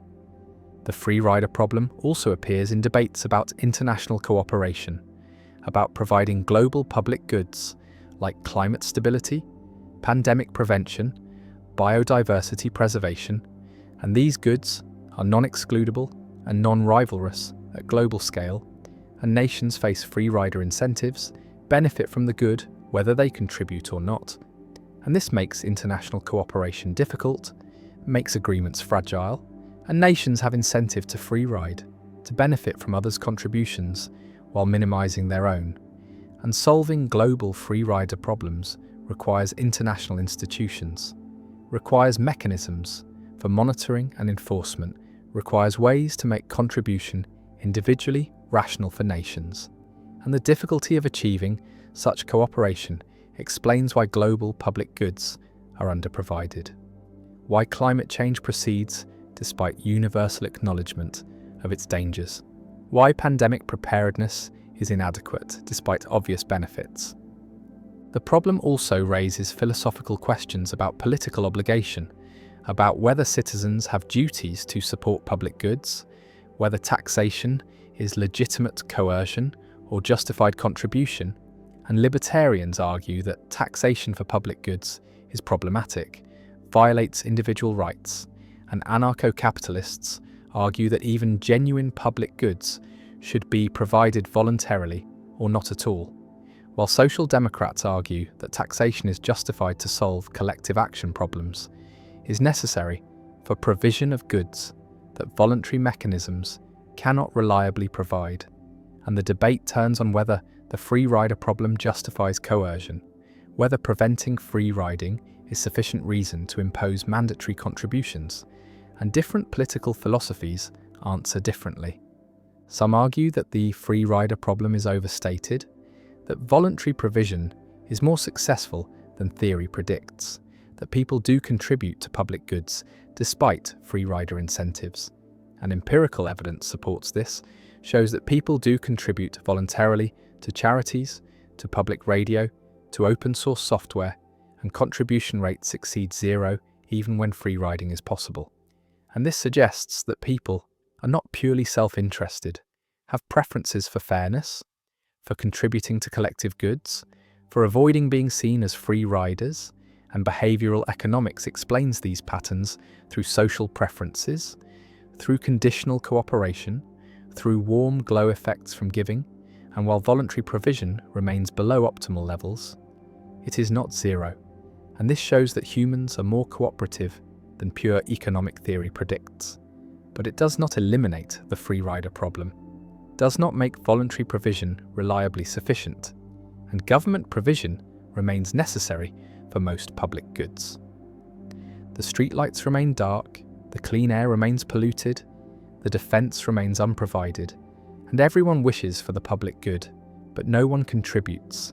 Everyone free rides, everyone waits for others to pay, and the good is not provided, and the free rider problem persists as one of the fundamental challenges in political economy, remains a justification for government, remains a reason why taxation exists, why collective provision is necessary, and the problem shows that markets fail for public goods, that voluntary mechanisms are insufficient, that individual rationality leads to collective inefficiency, and solving the problem requires institutions, requires mechanisms that make contribution mandatory, or that change incentives to make contribution rational, and without such mechanisms, public goods are underprovided. Remain goods that everyone wants but nobody provides, and the free rider problem endures. The Galileo paradox. Galileo Galilei, in his final work Discorsi e dimostrazioni matematiche, presented a paradox about infinite quantities that anticipates later discoveries in set theory and challenges intuitions about size and comparison. And the paradox concerns the relationship between the natural numbers and the perfect squares, and Galileo observed that every natural number has a unique perfect square, obtained by multiplying the number by itself. And conversely, every perfect square corresponds to a unique natural number, its square root. And so there is a one-to-one correspondence between the natural numbers and the perfect squares, suggesting that there are just as many perfect squares as natural numbers, and yet the perfect squares are a proper subset of the natural numbers. Most numbers are not perfect squares. 1 is a square, 2 is not, 3 is not, 4 is a square, 5 is not, and so on, with squares becoming increasingly sparse as numbers grow larger, and this suggests that there are fewer perfect squares than natural numbers. And so Galileo's paradox is that the perfect squares seem to be both equal in number to the natural numbers, by virtue of the one-to-one correspondence, and fewer in number, by virtue of being a proper subset. And these two conclusions contradict each other, or seem to. And Galileo concluded that the concepts of equal, greater, and less do not apply to infinite quantities, that infinity transcends these comparisons, that we cannot meaningfully say that one infinite collection is larger or smaller than another. The paradox remained unresolved for centuries until the development of set theory by Georg Cantor in the late 19th century, and Cantor provided a systematic way to compare infinite sets, defining two sets to have the same cardinality if there exists a one-to-one correspondence between them, a bijection that pairs each element of one set with a unique element of the other. And under this definition, the natural numbers and the perfect squares have the same cardinality. Both are countably infinite, both can be enumerated in a sequence, and the fact that the perfect squares are a proper subset of the natural numbers does not imply that they have a smaller cardinality, because infinite sets can be placed in one-to-one correspondence with proper subsets of themselves. And this property, far from being a contradiction or paradox, is the defining characteristic of infinite sets. The feature that distinguishes them from finite sets, where proper subsets always have strictly smaller cardinality. Cantor went further, showing that not all infinite sets have the same cardinality, that there is a hierarchy of infinities, that the set of real numbers is uncountably infinite, larger in a precise technical sense than the set of natural numbers. And this hierarchy extends infinitely upward, each level of infinity giving rise to larger infinities through power set constructions. And so, while Galileo's paradox shows that some infinite sets are equal in size despite one being a proper subset of the other, it does not follow that all infinite sets are equal, and the study of different sizes of infinity, of cardinal arithmetic, became a central part of set theory and mathematical logic. Galileo's paradox also raises philosophical questions about the nature of mathematical objects and the applicability of mathematics to the physical world, because if infinite sets have properties that violate finite intuitions, if the part can be equal to the whole when infinity is involved, then perhaps infinite quantities are not genuine quantities at all, but merely symbolic manipulations, mathematical fictions useful for certain purposes, but not corresponding to anything real. And this nominalist or instrumentalist view treats infinity as a convenient idealization rather than a description of actual totalities, and it sidesteps the paradox by denying that infinite collections exist, and so the paradox has no physical significance. It is merely an artifact of extending finite concepts beyond their proper domain.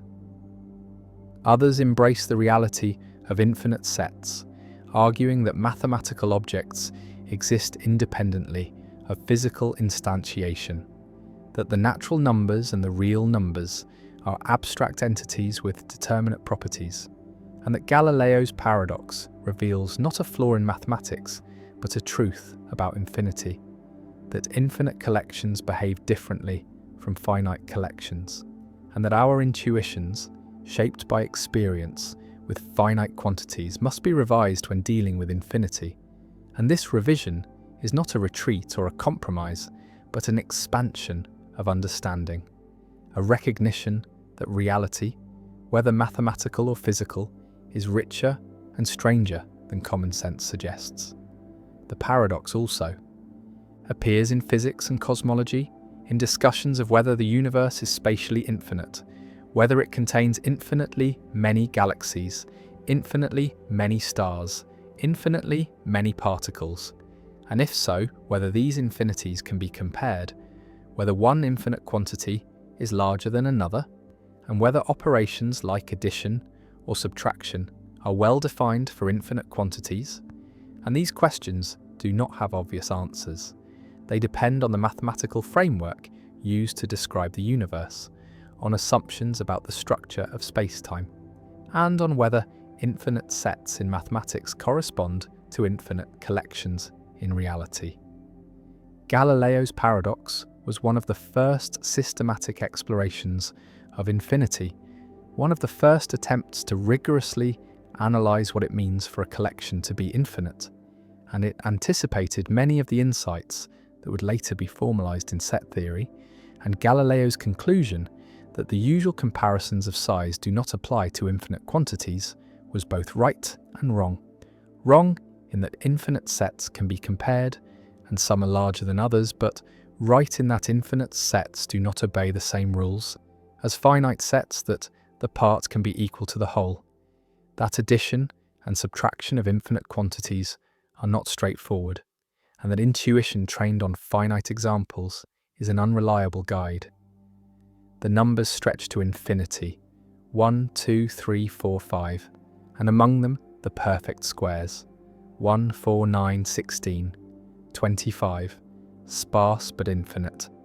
And the correspondence exists, each number paired with its square, each square paired with its root, and the two collections, one a subset of the other, are equal in cardinality, equal in size, And this equality, which seems to contradict the part being smaller than the whole, is not a contradiction, but a truth about infinity, a revelation that the infinite is qualitatively different from the finite, that the rules change when quantities are unbounded, and Galileo's paradox remains a landmark, the first clear formulation of the strange properties of infinite sets, the first hint that infinity would require new mathematics, new concepts, new ways of thinking about quantity and comparison.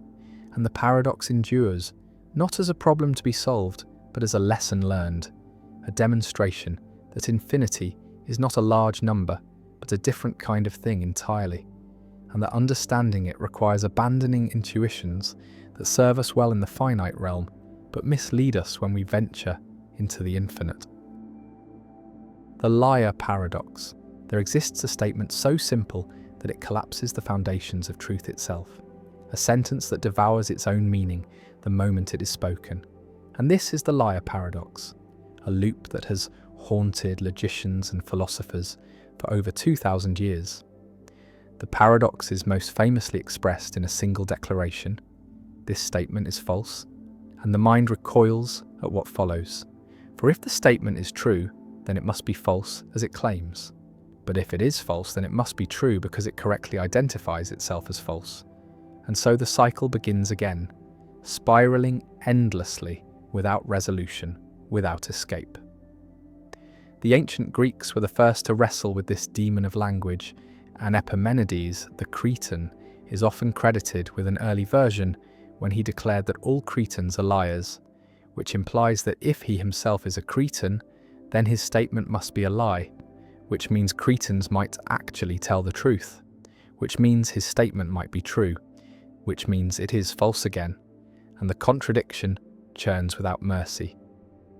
Philosophers have spent centuries trying to solve or dissolve the paradox, and some argue that self-referential statements like this are simply meaningless, that language breaks down when it tries to refer to itself in this way, while others suggest that truth is not binary but exists on a spectrum, allowing for statements that are neither fully true nor fully false, hovering in some undefined space between. Bertrand Russell encountered similar contradictions when developing set theory and discovered that self-reference could destroy the entire logical framework of mathematics, leading him to create new systems that carefully excluded paradoxes like the liar from ever forming. The paradox also influenced Kurt Gödel, whose incompleteness theorems proved that within any sufficiently complex logical system, there will always be true statements that cannot be proven, which itself echoes the spirit of the liar paradox, the idea that truth and provability are not always the same thing. Some modern logicians have proposed paraconsistent logics, systems where contradictions can exist without causing the entire structure to collapse, allowing the liar paradox to be true and false simultaneously without forcing us to accept that everything is true, which would render logic useless. Others reject the paradox entirely, claiming that natural language is too vague and imprecise to support rigorous logical analysis, that the liar paradox is a quirk of grammar rather than a deep philosophical problem.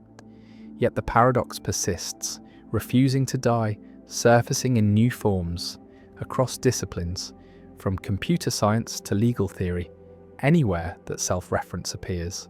Consider a sign that reads, "Ignore this sign," or a rule that states there are no rules, or a person who says everything I say is a lie, and the same strange loop emerges, the same dizzying collapse of meaning.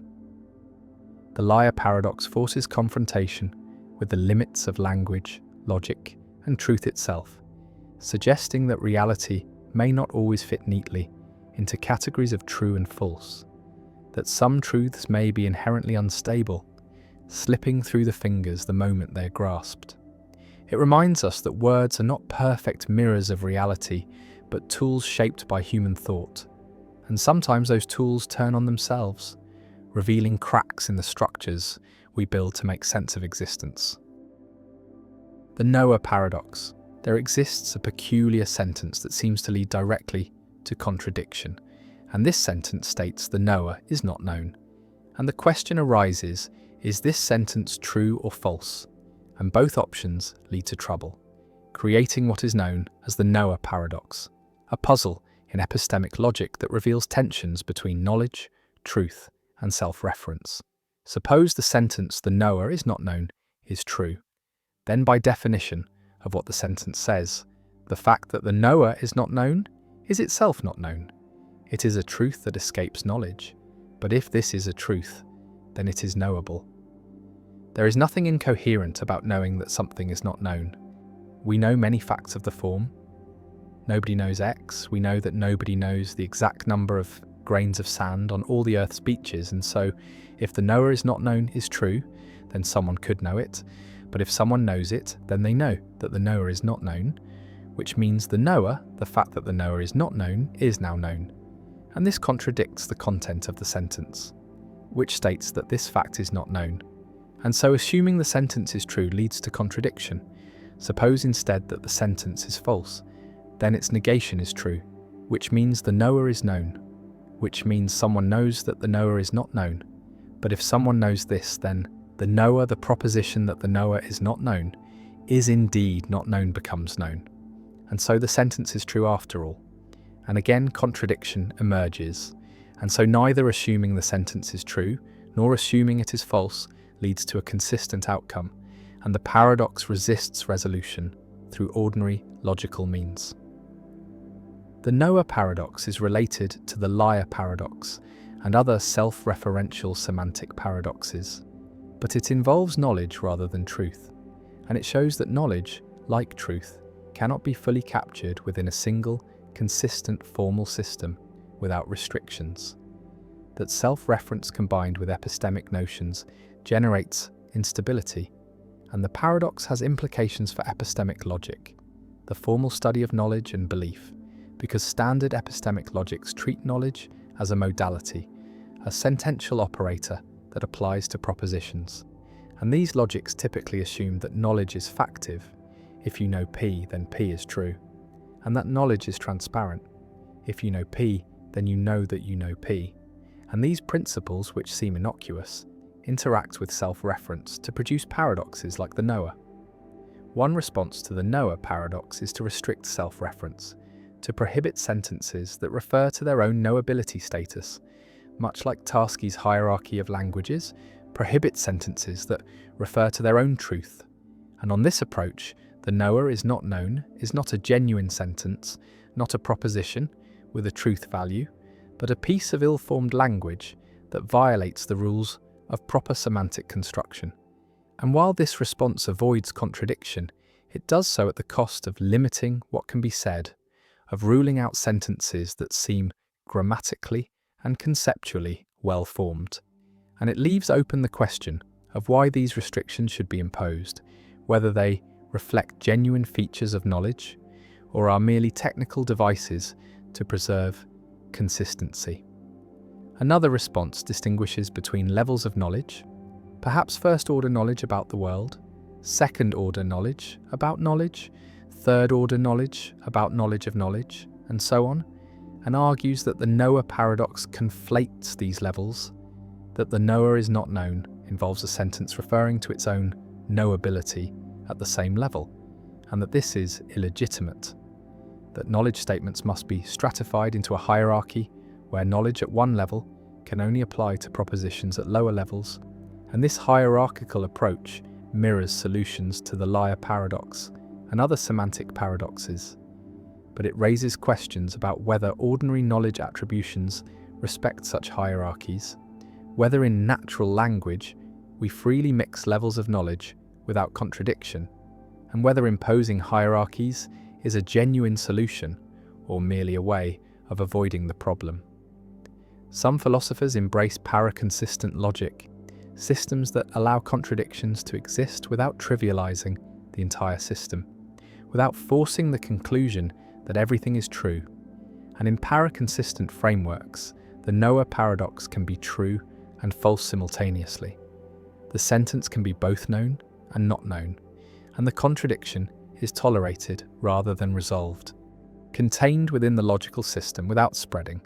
And while this approach is radical, it has the advantage of taking the paradox at face value, of not dismissing it as ill-formed or illegitimate, but recognizing it as revealing something genuine about the limits of consistent reasoning about knowledge. The Noah paradox also connects to issues about the closure of knowledge under known entailment. The principle that if you know P and you know that P entails Q, then you know Q, because this principle, combined with the factivity of knowledge and certain assumptions about self-knowledge, can be used to derive paradoxes, and some epistemologists have questioned whether closure should be unrestricted, whether there are cases where you know P and know that P entails Q but do not know Q, perhaps because Q is a complicated consequence that you have not worked out, or because Q involves self-referential or paradoxical content that resists knowledge. The paradox raises questions about the transparency of knowledge, the principle that if you know P, then you know that you know P, because this principle, known as the KK principle, is controversial. Some argue that it is too strong, that there are cases where you know something without knowing that you know it, perhaps because you're not introspectively aware of your knowledge, or because the recognition of knowledge requires second-order reflection that you have not performed. And if the KK principle is rejected, then some versions of the Noah paradox may be blocked because the reasoning depends on assumptions about what is knowable given what is known. The Noah paradox sits alongside other epistemic paradoxes, the surprise examination paradox, Fitch's paradox, Moore's paradox, each revealing different tensions in our concepts of knowledge and belief, each challenging the assumption that these concepts can be fully formalized without residue, and together they suggest that knowledge is a more complex and less tractable notion than it appears, that self-reference and knowledge do not mix well, that there are limits to what can be known or consistently said about knowledge, and that the project of epistemic logic, while valuable, must navigate carefully around paradoxes that threaten its foundations. The sentence "the knower is not known" hangs in conceptual space, neither comfortably true nor comfortably false, a knot that logic cannot untie, a puzzle that resists the tools we use to solve puzzles, and it reminds us that language and thought contain traps, that self-reference is dangerous, that some sentences generate contradictions not because they are meaningless, but because they expose the limits of our logical systems, the boundaries where consistency breaks down and paradox takes over, and the Noah paradox remains, a thorn in the side of epistemic logic, a challenge to anyone who claims to understand what knowledge is and how it operates.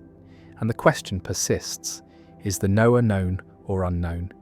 And the answer, whatever it is, leads to contradiction, and the paradox endures, unresolved and perhaps unresolvable, a permanent fixture in the landscape of philosophical puzzles, a reminder that even knowledge itself, the concept at the heart of epistemology, contains mysteries that philosophy has not yet fathomed.